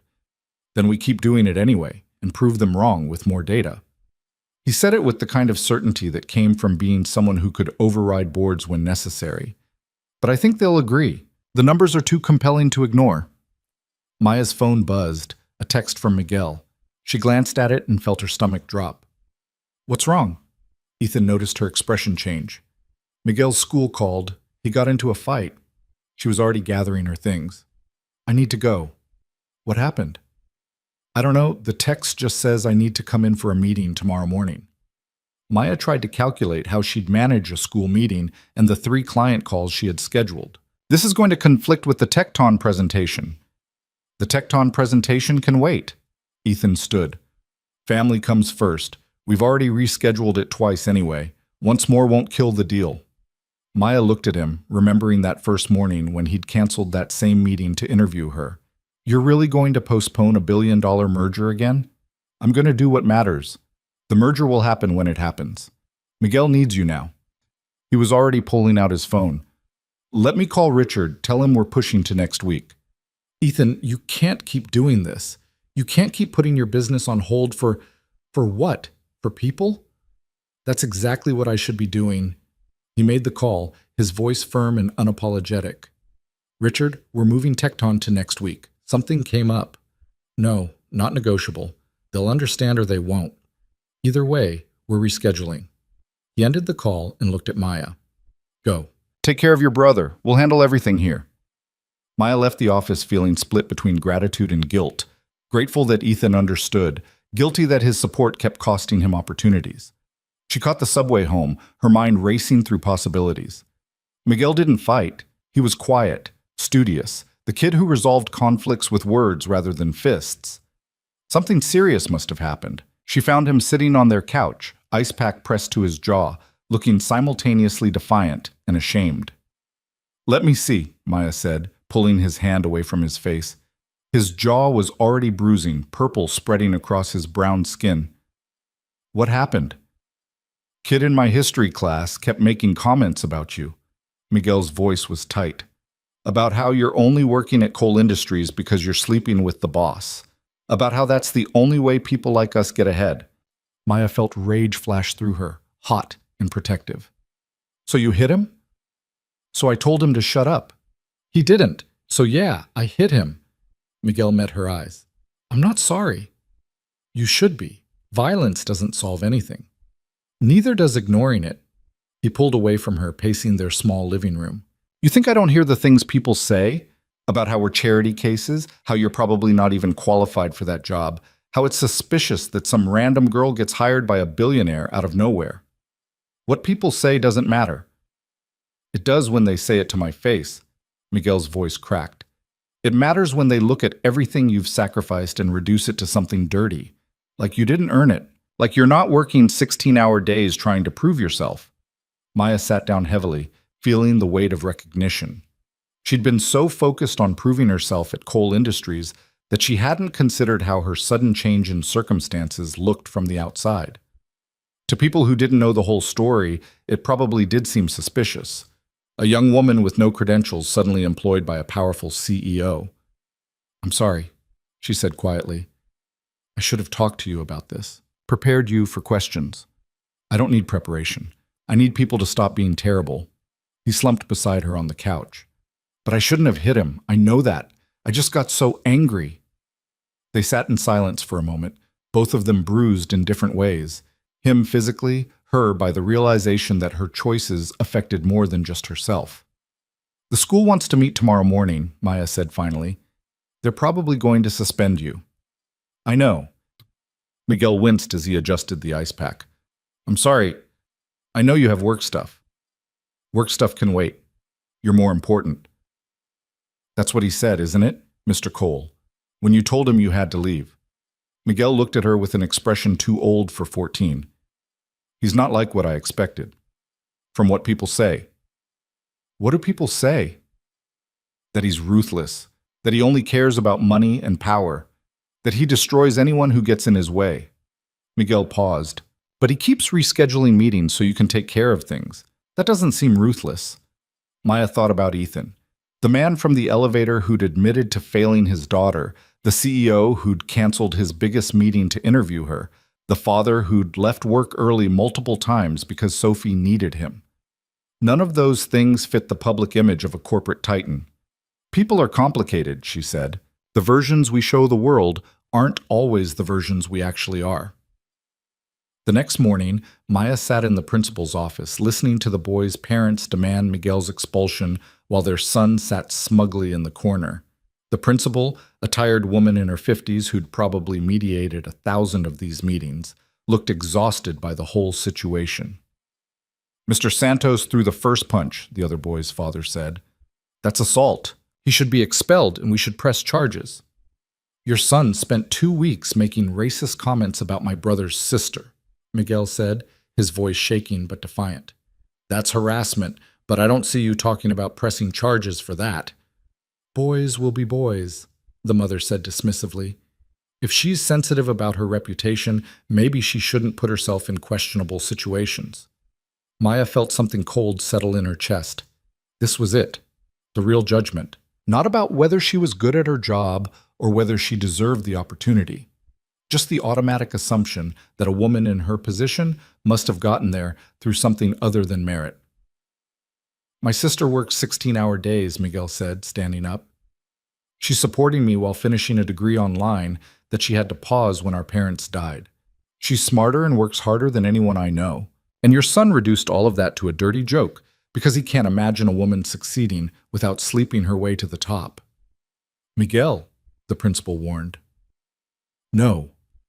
Maya stood beside her brother. "He's right. I don't care what your son said about me. I've dealt with worse.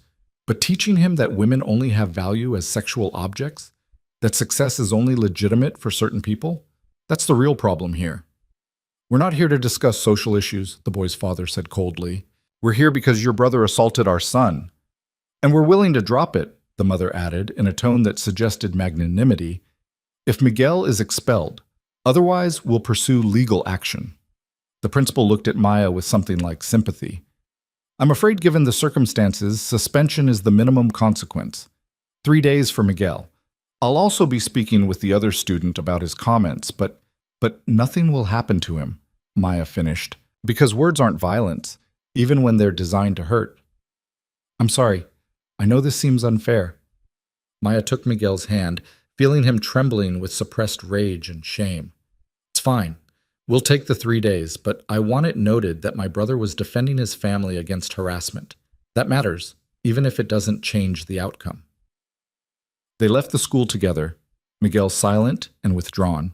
Maya called Ethan from the parking lot, expecting to get voicemail but getting him directly. "How did it go?" he asked. 3-day suspension. The other kids' parents wanted expulsion or legal action, but the principal compromised. Maya watched Miguel get into their old car. He was defending me. "From rumors about us." Silence on the line. Then, "What kind of rumors?" "The kind you'd expect when a woman with no credentials suddenly gets hired by a male CEO. She said it flatly, too tired for euphemism. "I knew there would be talk. I didn't think it would follow Miguel to school." "I'm sorry." Ethan's voice carried genuine regret. "I should have anticipated this.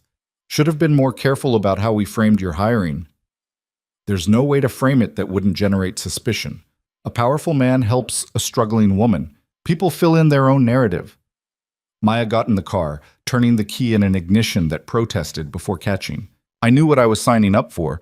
I just didn't realize it would hurt Miguel." "What can I do?" Maya almost laughed. "Unless you can change human nature and the assumptions people make, nothing. We just deal with it." "Let me talk to the school. I can—" "No." She said it firmly. "You getting involved will only make it worse. Will only confirm what people already think. Miguel and I will handle this ourselves." She ended the call before he could argue and drove Miguel home in silence. He stared out the window, jaw still bruised, eyes distant. "I hate that you have to deal with this because of me," Maya said finally. "It's not because of you, it's because people suck." Miguel turned to look at her. "But I meant what I said. About you working harder than anyone. About deserving that job. I believe that, even if they don't." That night, after Miguel had gone to bed, Maya sat at their kitchen table with her laptop, staring at the presentation she was supposed to give at Friday's board meeting. Ethan had asked her to present the pilot program results, her analysis, her observations, her recommendations for scaling the model. It was an honor. It was an opportunity. It was also a setup for spectacular failure. Because no matter how good her results were, half the people in that room would be wondering if she'd earned her place through competence or through other means. Her lack of credentials would be scrutinized. Her relationship with Ethan would be questioned, and every success would be attributed to his support rather than her ability. Maya closed her laptop and pulled out her phone, scrolling through her contacts until she found the number she'd saved 3 weeks ago. Dr. Chen from MedTech Solutions. They'd spoken several times since that first meeting, building what Maya hoped was genuine professional respect. She typed out a text. "Can I ask you something off the record?" The response came 5 minutes later. "Of course. Call me." Maya stepped onto their small balcony and dialed. Dr. Chen answered on the second ring. "What's on your mind, Maya?" "How did you do it?" The question came out more vulnerable than Maya intended.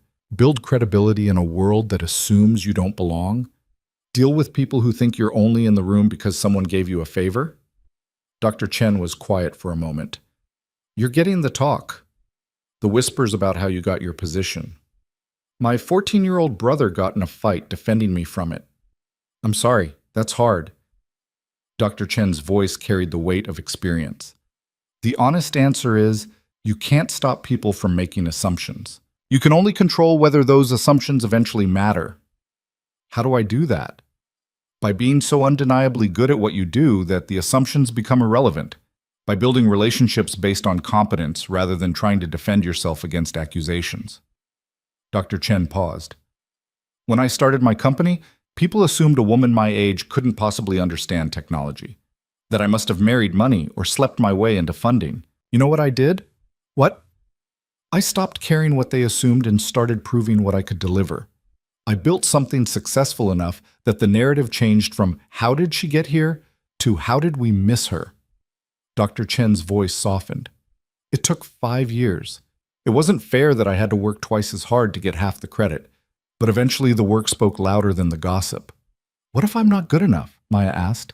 "What if the doubters are right and I really am just here because Ethan took pity on me?" "Then you'll learn that and adjust accordingly. But from what I've seen, that's not what's happening." Dr. Chen's certainty was startling. "The way you handled our account, the questions you asked, the solutions you facilitated, that wasn't pity. That was skill.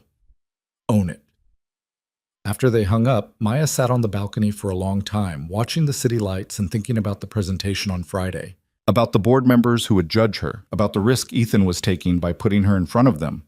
She could play it safe, present the data, stick to facts, minimize her own role. Or she could own her perspective, defend her approach, and trust that the results would speak for themselves. The question was whether she had the courage to bet on herself the way Ethan had. Friday morning arrived with the weight of inevitability. Maya dressed carefully, not in expensive clothes she couldn't afford, but in the best version of what she had. Professional, clean, unapologetic. She caught the subway to Cole Industries, her presentation notes in a folder that was no longer cheap manila, but proper leather, a gift from Sarah who'd said every warrior needed proper armor. The board meeting was scheduled for 10. At 9:30, Maya stood outside the executive conference room, watching through the glass walls as board members arrived. Older men mostly, a few women, all of them carrying the kind of wealth and power that came from decades of being right about business. Nervous? Ethan appeared beside her, 2 coffee cups in hand. He offered her one. "Terrified," she admitted. "These people could end this whole experiment with 1 vote. "They could, but they won't." He sipped his coffee. "I've already sent them the data. They know the pilot program worked. What they're evaluating today is whether it's worth scaling. And whether I'm qualified to help lead it." "Yes." He didn't soften it. "Some of them will doubt you. Richard especially. He's been against this initiative from the start. But others will be curious. Patricia was impressed by your handling of the leadership meeting. Robert likes that you think in terms of business value rather than just process improvement. What do you need from me in there?" Ethan turned to face her fully. "The truth. The same honesty you gave me in the elevator. Don't try to sound like a consultant or use corporate language you don't believe in. Just tell them what you've seen, what you've learned, and why it matters. And if they don't buy it, then we fight harder."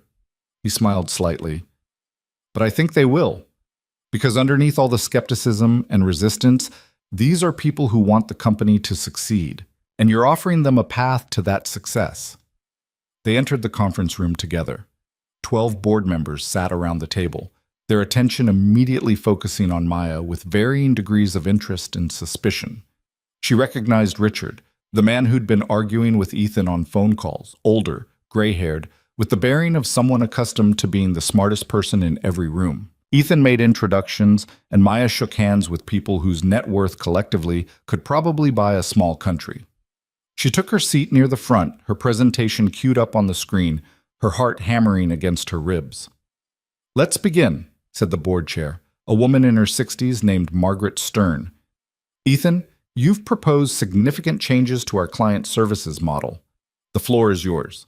Ethan stood, and for the next 20 minutes he walked through the pilot program, the problems it addressed, the approach it implemented, the results it generated. 13 out of 15 clients retained. Satisfaction scores up an average of 32%. 3 clients upgrading their service tiers, 2 new clients signed through referrals. The data suggests that personalized, relationship-focused service delivery generates measurable ROI, Ethan concluded. What we're proposing is scaling this model across our entire client base, with tiered service levels that allow us to customize our approach while maintaining profitability. At what cost? Richard asked immediately. These results are based on a pilot with 15 clients and dedicated teams. Scaling to 200 clients means significant hiring, training, infrastructure investment. What's the break-even timeline? Robert has done the modeling, Ethan said. Robert? Robert Chen stood, pulling up financial projections. Based on current retention trends and the premium pricing model we're proposing for high-touch service, we'd break even in 18 months. After that, we project 12 to 15% increase in annual revenue from improved retention and expansion. Those are optimistic projections, Richard said. What happens if clients don't want to pay more for personalized service? Then we offer the choice and let them decide, Maya heard herself say. But right now, we're not even offering the choice. We're assuming clients want efficiency over relationship, and we're losing them because that assumption is wrong. Every eye turned to her. Margaret leaned forward slightly. You're Maya Santos, the new hire who's been leading this initiative. I've been helping implement it, yes. Maya forced herself to hold Margaret's gaze, though leading might be generous given that I've been here less than a month. A ripple of something, amusement maybe, or surprise at her honesty, went through the room. Walk us through your approach, Margaret said. What exactly did you do differently with these 15 clients? Maya stood, moving to the screen where her analysis waited. I started by listening. Actually listening, not just processing their requests through our service framework. And what I heard was that clients weren't frustrated with the quality of our work. They were frustrated with feeling invisible. She pulled up examples, email exchanges, support tickets, satisfaction survey comments. Look at this thread with Garrison Manufacturing. They filed 8 separate tickets about supply chain integration. Our technical team answered each ticket correctly, providing documentation and standard troubleshooting steps. But what Garrison actually needed was someone to understand their supply chain challenge and help them think through solutions. That's consulting, Richard said, not support. Exactly. Which is why we connected them with David Park's team for a consultation. It took 3 hours of collaborative problem solving, and it saved a 7-year client relationship that was about to walk. Maya moved to the next slide. The question isn't whether that was technically within our service scope. The question is whether losing a $100,000 contract is worth sticking to rigid service boundaries. She walked through more examples, showing the gap between what clients asked for and what they actually needed, showing how small investments in understanding, a phone call instead of an email, a consultation instead of documentation, a person instead of a process, had turned around relationships that were on the verge of ending. What you're describing is resource-intensive, Patricia Liu said. She didn't sound critical, just analytical. How do you determine which clients deserve that level of attention? We don't think of it as deserving, Maya said. We think of it as risk assessment. Clients who are satisfied with standard service continue to receive it. Clients who show signs of dissatisfaction, declining scores, increased complaints, contract renewal hesitation, get escalated to high-touch teams. It's not about favoritism, it's about triage. And who makes those triage decisions? Richard pressed. Because what you're describing sounds like giving account managers broad discretionary authority. That's a recipe for inconsistency and inflated costs. Which is why we built decision frameworks, Sarah spoke up from her seat along the wall. She'd been invited to observe, not participate, but apparently couldn't stay silent. Clear criteria for escalation, defined boundaries for what high-touch teams can commit to, regular reviews to ensure consistency. May I? Maya gestured to the whiteboard at the side of the room. Margaret nodded. Maya grabbed a marker and started drawing, the same diagram she'd been refining for weeks, but clearer now, more confident. Current model. Clients interact with systems. Systems categorize and route. Responses are standardized and efficient, but impersonal. She drew boxes and arrows showing the flow. Proposed model. Clients interact with people who have authority to access whatever systems are needed. Responses are customized based on relationship knowledge and business understanding. She turned back to the board. The difference is that in the current model, the system is the intelligence. In the proposed model, the people are the intelligence. The system is just a tool they use to deliver solutions. That only works if you hire intelligent people and trust them to make good decisions, Richard said, which requires significant investment in recruitment and training. Yes, Maya agreed. But consider the alternative. Right now, we're hiring smart people and then constraining them with rigid processes that prevent them from using their intelligence. We're essentially paying for expertise and then telling that expertise to follow scripts. She moved to another section of the whiteboard. Sarah has been trying to improve client relationships for 2 years. She has the intelligence, the empathy, the business acumen, but the system won't let her use those skills because they don't fit into predefined service categories. That's not just inefficient, it's demoralizing. It's why our employee engagement scores have dropped alongside our client satisfaction scores. Margaret was taking notes now, her expression thoughtful. You're arguing that the current model fails both clients and employees. Well, I'm arguing that efficiency without flexibility creates systems that work perfectly right up until they don't, Maya said. And then when they fail catastrophically because there's no mechanism for adaptation. She pulled up one final slide, a quote from Dr. Chen's exit interview before they'd renewed. This is what MedTech Solutions said when we asked why they were considering leaving. We don't need a vendor who processes our requests efficiently. We need a partner who understands our mission and helps us succeed at it. Maya set down the marker and faced the board directly. That's what this initiative is about. Not abandoning efficiency, but recognizing that partnership requires more than efficient processing. It requires understanding, and understanding requires investment in relationships, not just systems.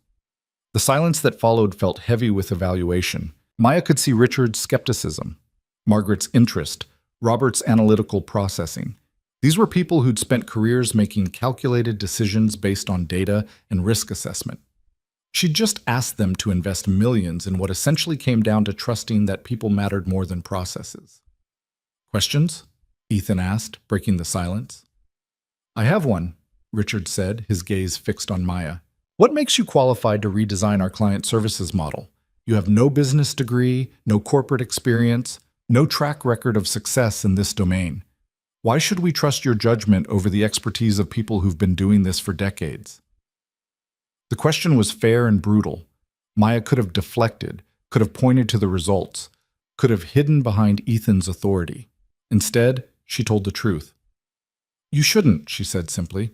Trust my judgment, I mean. You should trust the data. You should trust that 13 out of 15 at-risk clients renewed because we changed our approach. You should trust that clients like Dr. Chen went from considering leaving to becoming advocates because someone finally listened to what they were actually saying. She paused, choosing her next words carefully.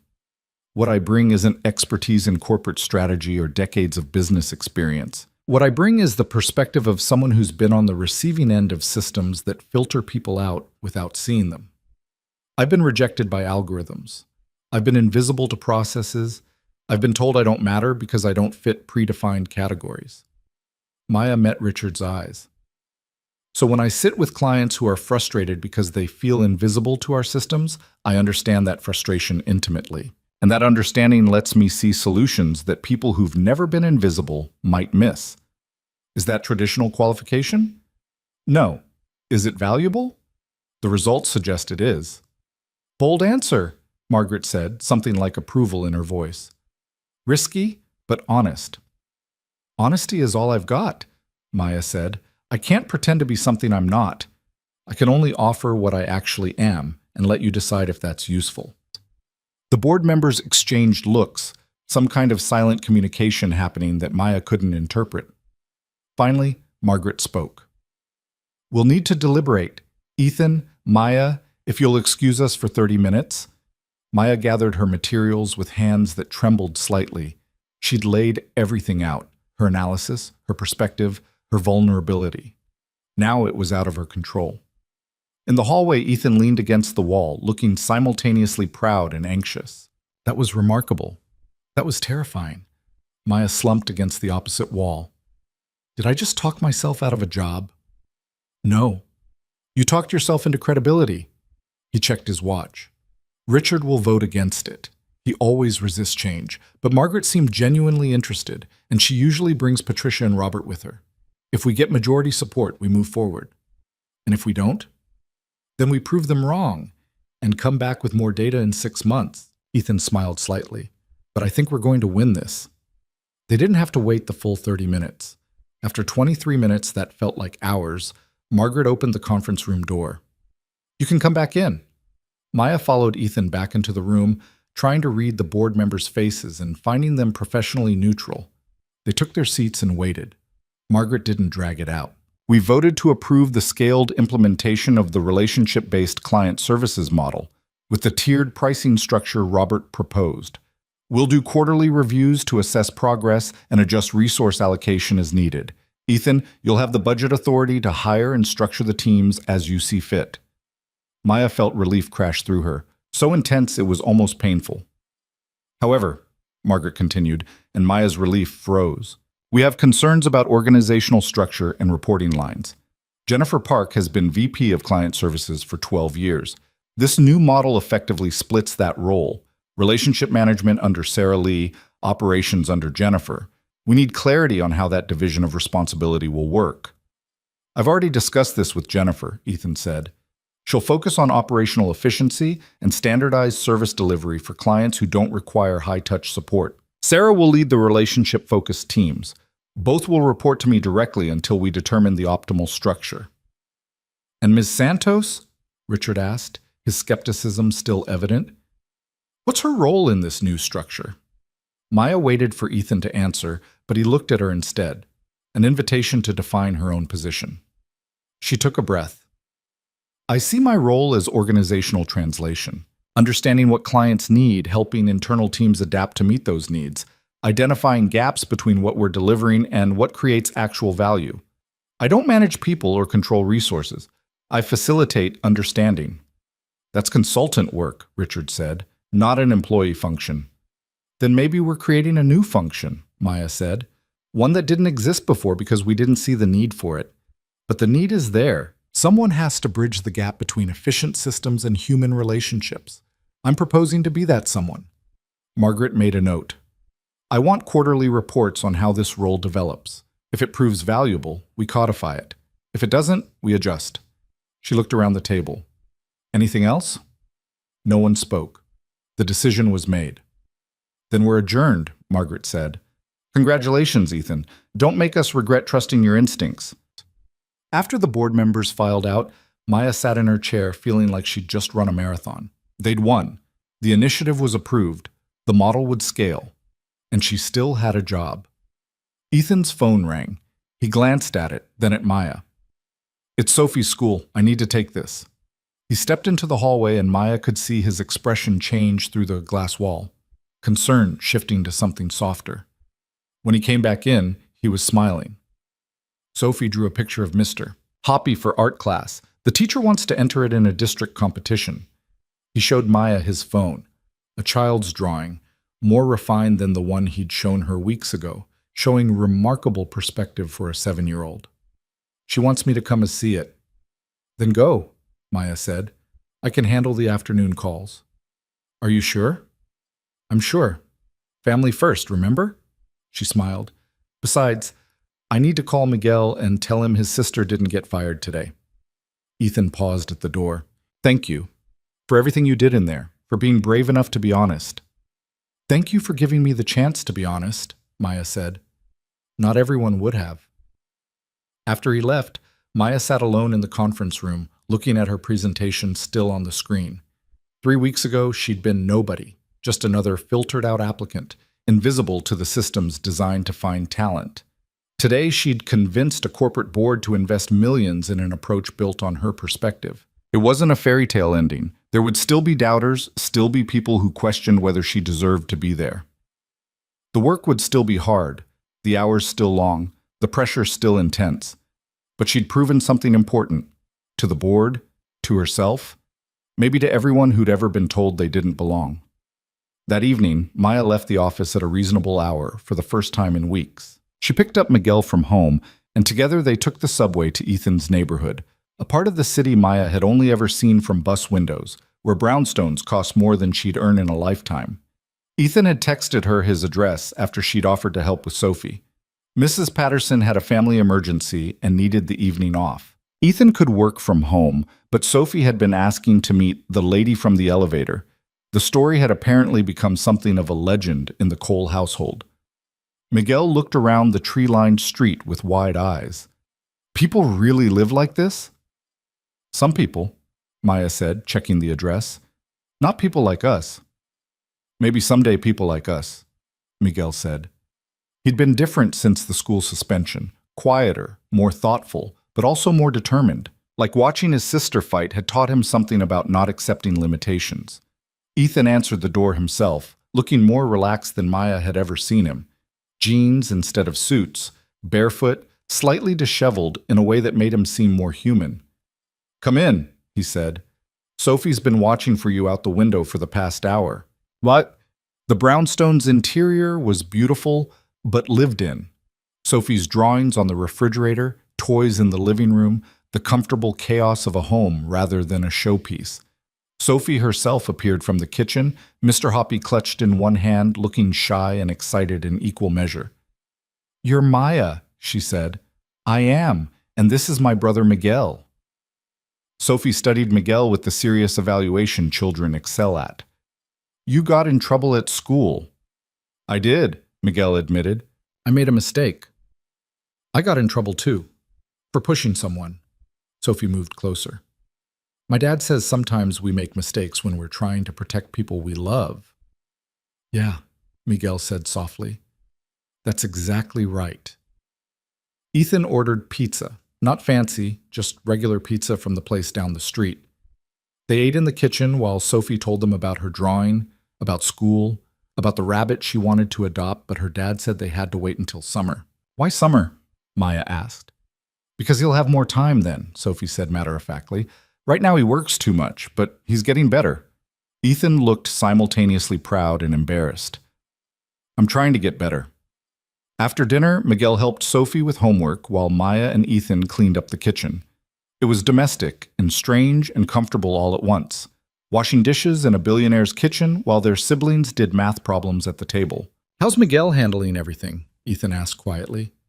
He's resilient, like kids are. Maya dried a plate. But he shouldn't have to be. None of them should. No, they shouldn't. Ethan glanced toward the table where Sophie was explaining fractions to Miguel with patient determination.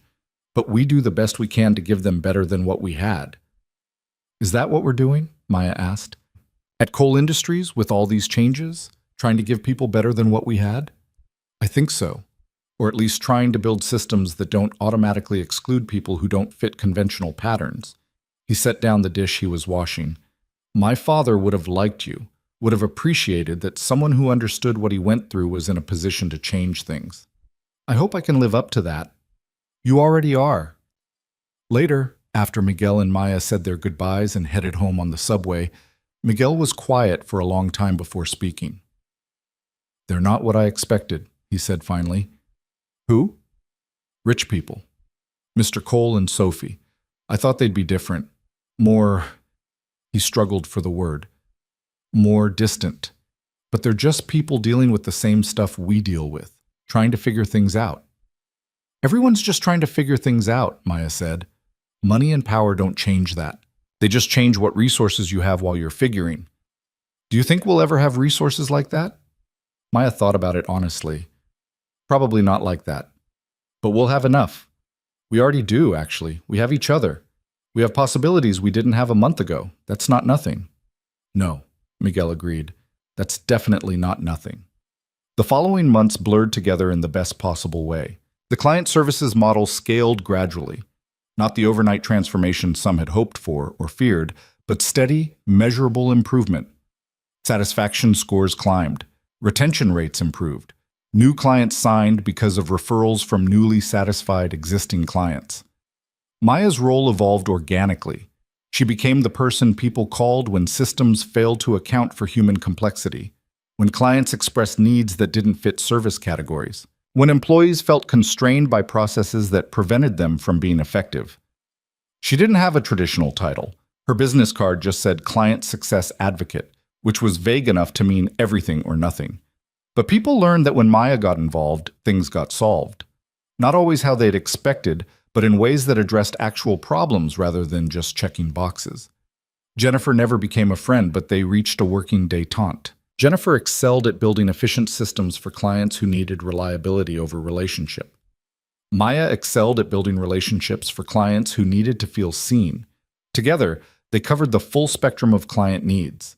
Sarah became Maya's closest ally, the person who understood the vision and could translate it into operational reality. They worked late nights together, celebrated wins, commiserated over losses, built something that felt more like partnership than hierarchy. And Ethan gradually became something Maya hadn't expected. Not a boss exactly, though he technically was. Not quite a friend, though they'd shared too much for professional distance. Something in between, something undefined. A relationship built on mutual respect and shared purpose. He made it home for dinner most nights now. Attended Sophie's school events, took Saturdays off to spend with his daughter. The Tecton merger eventually happened. 6 months later than originally planned, on slightly less favorable terms. But it happened. And somehow, the company didn't collapse from his reduced hours. If anything, it thrived. 6 months after that board meeting, Maya stood in front of the executive leadership team presenting quarterly results. Retention rate up 11%. Client lifetime value up 18%. Employee engagement scores climbing steadily. 3 industry awards for customer service excellence. The data suggests, she concluded, that investing in relationships generates measurable return, not just in revenue, but in reputation, referrals, and the kind of customer loyalty that can't be bought. What's next? Margaret Stern asked. She'd started attending leadership meetings quarterly, taking a more active interest in the company's evolution. We're expanding the model internationally, Ethan said, starting with our European clients, applying the same principles we've proven here. Maya will be spending next month in London helping establish the framework. After the meeting, Maya returned to her office. No longer the small space near Ethan's, but a proper office with her name on the door and windows overlooking the city. She had a team now, 3 people who reported to her, who looked to her for guidance despite her still minimal corporate experience. Her phone buzzed with a text from Miguel. Got into Columbia early decision, full scholarship. Maya stared at the message, reading it 3 times before it felt real. Columbia. Her brother, her brilliant, resilient, remarkable brother, was going to Columbia. She called him immediately. Are you serious? Just got the email. His voice was shaking with excitement. Full ride, room and board, everything. Miguel, that's incredible. I'm so proud of you. I couldn't have done it without you, without everything you sacrificed. I didn't sacrifice, I invested. Maya felt tears streaming down her face, not sad ones, but the kind that came from overwhelming relief and joy. And this is the return I was hoping for. That evening, she met Ethan near the elevator bank as they were both leaving. He noticed her expression immediately. Good news or bad news? He asked. Best news. Miguel got into Columbia, full scholarship. Ethan's face broke into a genuine smile. That's remarkable. Congratulations. They stepped into the elevator together, the same one that had trapped them 8 months ago. It had been repaired within days of the malfunction, deemed safe and functional, but Maya still felt a flutter of residual anxiety every time the doors closed. You know what I realized? Ethan said as they descended. If this elevator hadn't broken that morning, None of this would have happened. I would have gone to my office, prepared for Tecton, continued building an efficient machine that didn't actually matter to anyone. And I would have interviewed with HR, probably wouldn't have gotten the job, and would still be working retail wondering when things would get better, Maya said. Do you ever think about that? Ethan asked. How much our lives changed because of a mechanical failure? Sometimes. But I don't think it was the elevator that changed things. I think it was the conversation we had while we were stuck. The honesty. The willingness to admit that success and struggle aren't as different as they look from the outside. The elevator reached the ground floor and the doors opened. They walked through the lobby together, past the security guard who now knew both their names, out into the evening air. I'm having dinner with Sophie tonight, Ethan said. Just us. She wants to make pasta from scratch. Do you and Miguel want to join us? Maya thought about it, about how strange and wonderful it was that a billionaire CEO was inviting her family to his home for dinner, about how the boundaries between their lives had blurred into something that defied easy categorization. We'd love to, she said. They parted ways at the corner, Ethan heading toward the parking garage, Maya toward the subway. She rode home through the evening rush, surrounded by tired people heading back to lives that existed beyond office walls. She thought about how she used to be one of them, invisible in the crowd, just another person trying to survive another day. She wasn't invisible anymore. But more importantly, she'd learned that invisibility wasn't a personal failing. It was a systems failure. And systems could be changed by people brave enough to question whether efficiency was worth the cost of humanity. Miguel was waiting when she got home, acceptance letter pulled up on his laptop, grinning like he'd won the lottery. Which, in a way, he had. We need to celebrate, Maya said. Pizza? Miguel suggested. No, tonight we do better than pizza. She pulled out her phone and made a reservation at a restaurant she'd always walked past but never entered, the kind of place where entrees cost what she used to make in a day. Tonight we celebrate properly. At dinner, Maya raised her glass of water, because even with her new salary, some habits died hard. To Colombia, to new beginnings, to proving that the systems that tried to filter us out were wrong. Miguel clinked his glass against hers. To you, for never giving up, for showing me what fighting for something looks like. Later, when the bill came and Maya paid it without wincing, without calculating whether it would affect rent or groceries or Miguel's school fees, she felt something shift inside her. Not forgetting where she'd come from, but finally believing that where she was going might actually be achievable. 2 months later, Maya stood in Ethan's office reviewing international expansion plans when Miranda knocked urgently on the door. Mr. Cole, there's someone here to see you. She says it's important. Ethan frowned. I don't have any appointments scheduled. She says she's your ex-wife. The air in the room changed instantly. Maya saw Ethan's expression go carefully neutral, the kind of blank professional face he wore when dealing with hostile board members. I'll give you privacy, Maya said, gathering her materials. No, stay. Ethan's voice was firm. This won't take long. The woman who entered was beautiful in the way magazine covers were beautiful. Polished, perfect, expensively maintained. She looked at Ethan with an expression Maya couldn't quite read, then at Maya with obvious assessment. Rachel, Ethan said, what are you doing here? I wanted to see you, to see Sophie. Rachel's voice carried practiced warmth. I've been doing some thinking, and I realized I made a mistake. Walking away from my family. From us. There is no us, Ethan said. There hasn't been for 18 months. There could be. Rachel moved closer. I know I hurt you, hurt Sophie, but I'm different now. I've worked on myself, understood what I was running from, and I want to come home. Maya felt acutely uncomfortable, like she was witnessing something private and painful, but Ethan's request that she stay kept her rooted in place. Sophie doesn't need you coming back into her life and leaving again when things get difficult, Ethan said, his voice controlled but edged with anger. She's finally stable, finally sleeping through the night without nightmares. I'm not letting you undo that progress. I'm her mother. You're a woman who gave birth to her. Being a mother requires showing up, and you haven't shown up when it mattered. Ethan gestured toward the door. I'm sorry you're struggling, Rachel, genuinely, but we've moved on. You should too. Rachel's perfect composure cracked slightly.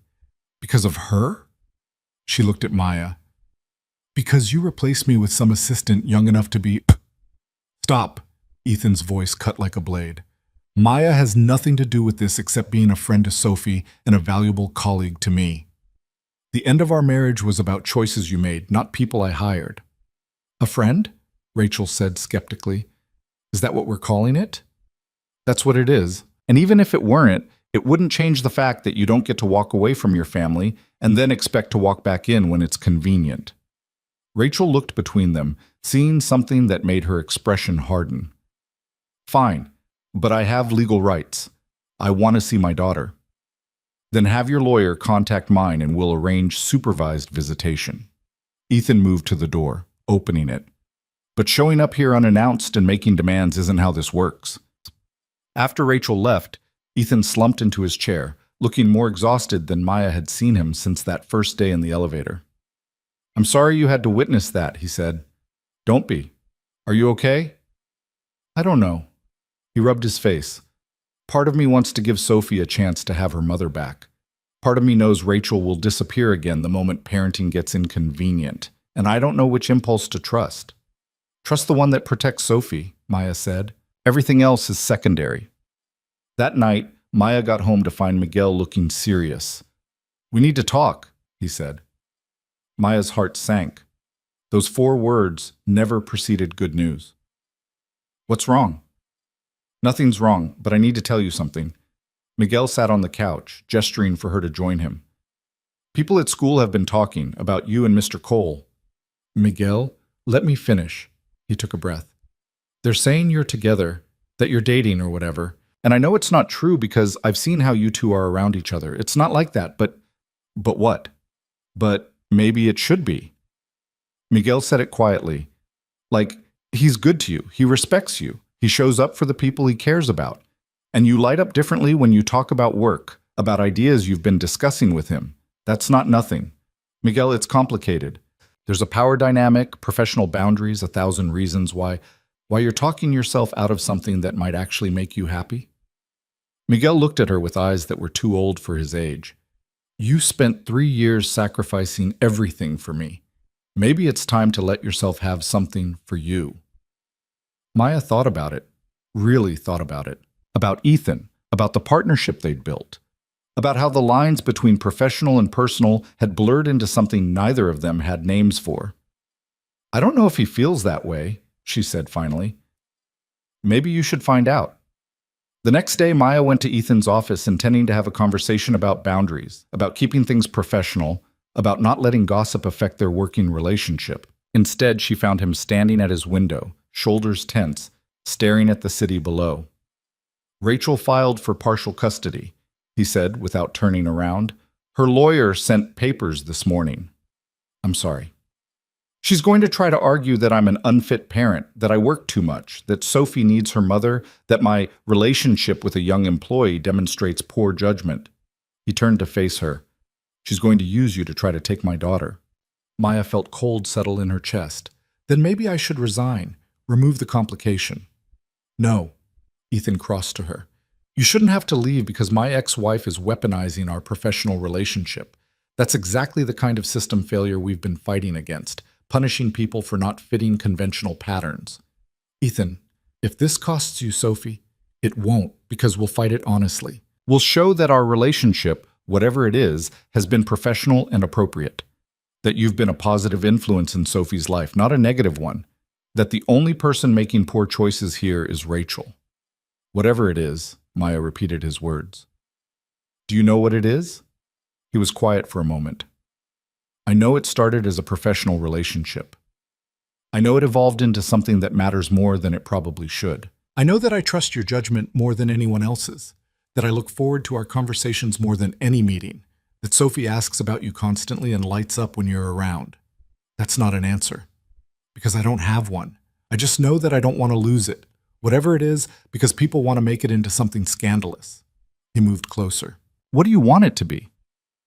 Maya thought about Miguel's words, about her brother telling her to stop talking herself out of happiness, about Dr. Chen's advice to stop caring about assumptions and start proving what she could deliver, about 3 years of sacrifice and struggle, and finally, having something good in reach.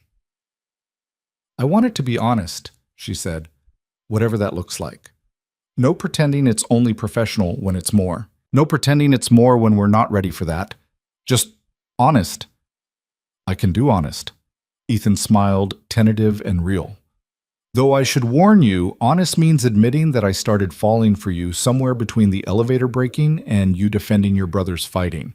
And that terrifies me almost as much as Rachel's custody filing. Why does it terrify you? Because the last time I let someone in, she left. And if you left, if this didn't work, I'm not her, Maya interrupted. I don't run when things get hard. I've proven that. And you're not who you were 18 months ago.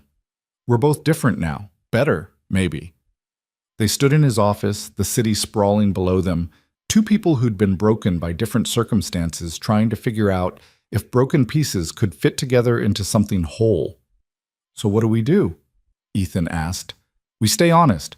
We protect Sophie. We let this be whatever it becomes without forcing it into someone else's definition. Maya took his hand, the gesture simple and monumental at once. And we stopped letting fear make our decisions. The custody battle lasted 4 months. Rachel's lawyers tried every angle, Ethan's work hours, his canceled meetings, his relationship with Maya. They painted a picture of a CEO too consumed with business and inappropriate relationships to properly parent. Ethan's lawyers fought back with documentation of every school event attended, every dinner shared, every drawing Sophie had made that showed a happy child with a present, engaged father. They brought in Mrs. Patterson to testify about Ethan's dedication, Sophie's therapist to confirm she was thriving. And when Rachel's lawyers tried to use Maya as evidence of poor judgment, they brought in Maya herself. She sat in a conference room across from lawyers who wanted to paint her as a homewrecker, as an opportunist, as everything ugly that people assumed about women who succeeded through unconventional paths. Ms. Voto Santos, Rachel's lead attorney began, how would you characterize your relationship with Mr. Cole? Professional, Maya said. Collaborative, based on mutual respect and shared goals. And you expect us to believe there's nothing personal about a relationship where the CEO personally hired you, elevated you beyond your qualifications, and spends significant time with you outside office hours? I expect you to believe what's true. Ethan hired me because he saw potential that traditional hiring systems had missed. He elevated me because I delivered results. And we spend time together outside work because we've become friends who support each other's families. Maya met the lawyer's eyes. If a male employee received mentorship and professional support from a female CEO, would you question it this intensely? Or are you only skeptical because conventional narratives say women can't earn opportunities through competence? We're questioning judgment. You're questioning whether I slept my way to success because you can't imagine a woman like me succeeding any other way. Maya's voice was level but firm. But the reality is, I'm good at my job. I've generated measurable value for Cole Industries. And my relationship with Ethan, professional or otherwise, has made both of us better at supporting the people who depend on us, including Sophie. You've met Mr. Cole's daughter? Multiple times. She's a remarkable kid dealing with abandonment trauma from her mother's departure. I've tried to be a positive presence in her life because that's what decent people do when they see a child struggling. So you see yourself as a mother figure? I see myself as a friend, an adult who shows up and cares, which is apparently more than Sophie's actual mother has managed.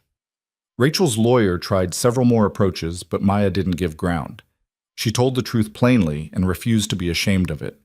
In the end, the judge awarded Ethan primary custody with Rachel receiving supervised visitation 2 weekends a month. The ruling noted that Rachel had voluntarily abandoned her parental responsibilities and had failed to demonstrate genuine commitment to Sophie's well-being.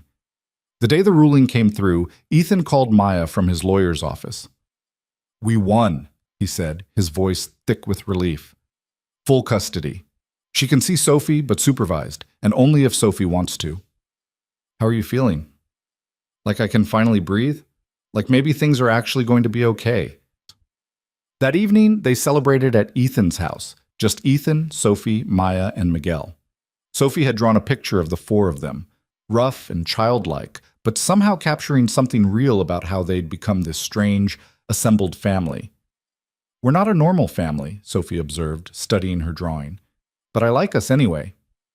Normal is overrated, Miguel said. Weird families are way more interesting.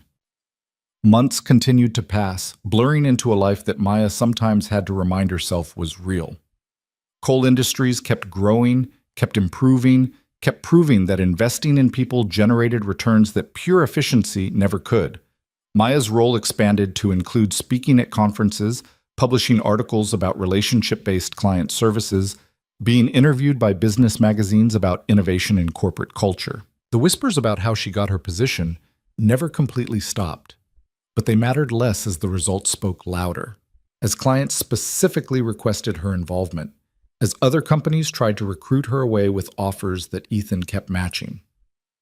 She and Ethan never defined exactly what their relationship was. It was professional partnership and personal friendship, and something more complex than either label captured. They were careful around the office, conscious of perception. But outside work, they built something real. Dinners with Sophie and Miguel, weekend trips, conversations that went deeper than business strategy. "Is this working?" Ethan asked one night after the kids had gone to bed. They were sitting on his couch, the city lights visible through his windows, comfortable in a way that came from months of showing up for each other. "Define working," Maya said. "Define what we're doing." He smiled slightly. "We've been deliberately vague for almost a year. Maybe it's time to figure out what this actually is." Maya thought about it. "I think it's two people who are broken in different ways learning that broken doesn't mean worthless. That failure and struggle can become the foundation for something better, that the systems designed to filter us out were wrong about what matters." That's very poetic, but it doesn't answer the question. Because I don't think we need a label. We're partners, friends, people building something together, at work, at home, in life. Does it need to be more specific than that?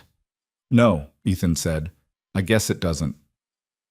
2 years after that first elevator breakdown, Maya stood in the same conference room where she'd presented to the board. But this time the meeting was different. This time she was presenting her resignation. "I've accepted a position with MedTech Solutions," she told the leadership team. "Dr. Chen has asked me to help build their client services division. It's an opportunity to implement everything we've learned here from the ground up." The silence that followed was profound. Jennifer looked shocked. Sarah looked devastated. Robert looked like he was already calculating the cost of losing her. Ethan, sitting at the head of the table, looked proud. "We'll miss you," he said simply, "but we're grateful for everything you've built here, and excited to see what you build next." After the meeting, Sarah pulled Maya aside. "I thought you'd stay. I thought you and Ethan and I are fine. This isn't about leaving him. It's about not staying somewhere because of him." Maya smiled. "Dr. Chen is giving me a chance to lead, not just advise. To build systems from scratch instead of fixing broken ones. That's too good to pass up. Will you stay in touch?" "Of course. You're not getting rid of me that easily." On Maya's last day at Coal Industries, there was a small gathering in the executive conference room. People from across the company showed up to say goodbye. Account managers she'd trained, clients she'd worked with, executives she'd challenged and occasionally convinced. Ethan gave a short speech about how one broken elevator had changed the company's direction.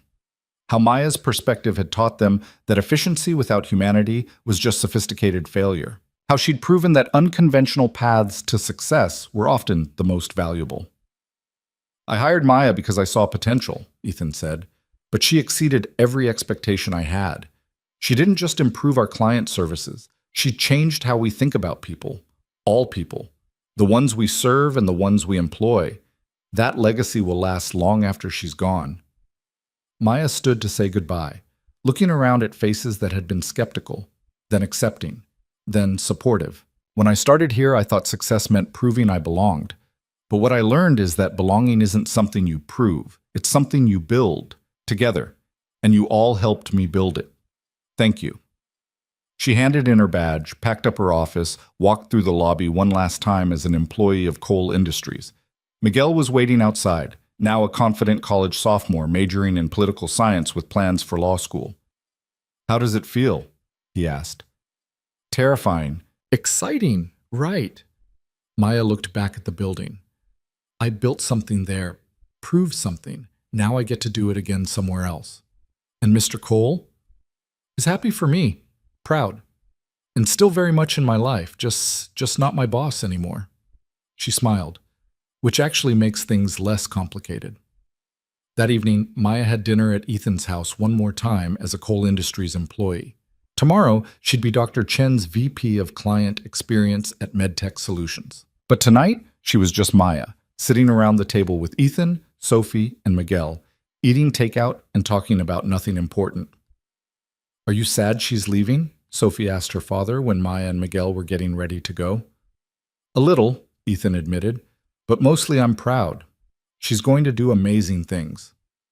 "Will she still come over for dinner?" "I hope so." He looked at Maya. "Will you?" "Try keeping me away," Maya said. "You're stuck with me now, just in a different capacity." Outside, saying goodbye on the street corner where they'd parted ways dozens of times before, Ethan took Maya's hand. "Thank you," he said. "For what?" "For being stuck in an elevator with me. For being honest when I needed honesty. For showing me that the machine I built wasn't worth running if it couldn't see people." He paused. "For becoming someone I can't imagine my life without." "Thank you for holding the elevator door," Maya said. "For creating a job that shouldn't have existed. For trusting me before I'd proven I deserved it. For being willing to change. Think we'll look back on this as the biggest mistake we ever made? You leaving?" "No," Maya said with certainty. "I think we'll look back on it as the moment we both proved we were strong enough to choose growth over comfort. That's not a mistake. That's evolution." They stood there for a moment longer, two people whose lives had collided through mechanical failure and diverged through intentional choice. The elevator that had trapped them had long since been repaired, returned to efficient service. But what they'd built during those trapped minutes, honesty, partnership, the courage to challenge broken systems, that couldn't be fixed because it had never been broken. It had been exactly what they needed. Maya walked away from Cole Industries building for the last time as an employee, Miguel beside her, the city lights beginning to glow in the early evening. She thought about that first morning, scared and desperate, hoping for an entry-level job that would solve her immediate problems. She'd gotten so much more than that, not because of luck or charity or inappropriate relationships, but because someone had been willing to see past systems to the person those systems missed. And she'd been brave enough to prove that seeing her hadn't been a mistake. Behind her, Ethan watched her go, Sophie's hand in his, feeling the bittersweet mix of loss and pride. He'd built an empire on efficiency and control, but the most valuable thing he'd ever built was learning how to let go. The elevator in the lobby hummed smoothly, carrying people up and down, functioning exactly as designed. No more breakdowns, no more malfunctions. But every time Ethan wrote it, he remembered. And every time Maya visited, which she did weekly, for dinners and planning sessions, and the slow building of something that had no name but felt like home, she remembered too, that sometimes the best moments in life came from things breaking down, from being forced to stop, to sit with discomfort, to see another person without the filters and facades, from choosing, even when choosing was terrifying, to be honest. The story that began with two strangers trapped between floors didn't end with happy ever after simplicity. It ended with complexity, with growth, with people building lives that honored both who they'd been and who they were becoming. Maya Santos went on to revolutionize client services at 3 more companies, eventually starting her own consulting firm that helped organizations see the people their systems made invisible. She spoke at conferences, wrote books, became the kind of success story that inspired others who'd been filtered out to keep fighting. Ethan Cole ran his company with principles that prioritize people over processes, relationship over efficiency. Cole Industries never became the biggest firm in their sector, but they became the most respected, the one where people wanted to work, the one clients trusted. Sophie grew up knowing that families came in all shapes, that love wasn't about biology or convention, but about showing up. She had her father, who never missed another important moment. She had Maya, who taught her that being underestimated was just an opportunity to surprise people. She had Miguel, who showed her that brilliance didn't require pedigree. And Miguel became the lawyer he'd always been meant to be, advocating for people trapped by systems designed without them in mind, fighting the same fights his sister had fought, but with different tools.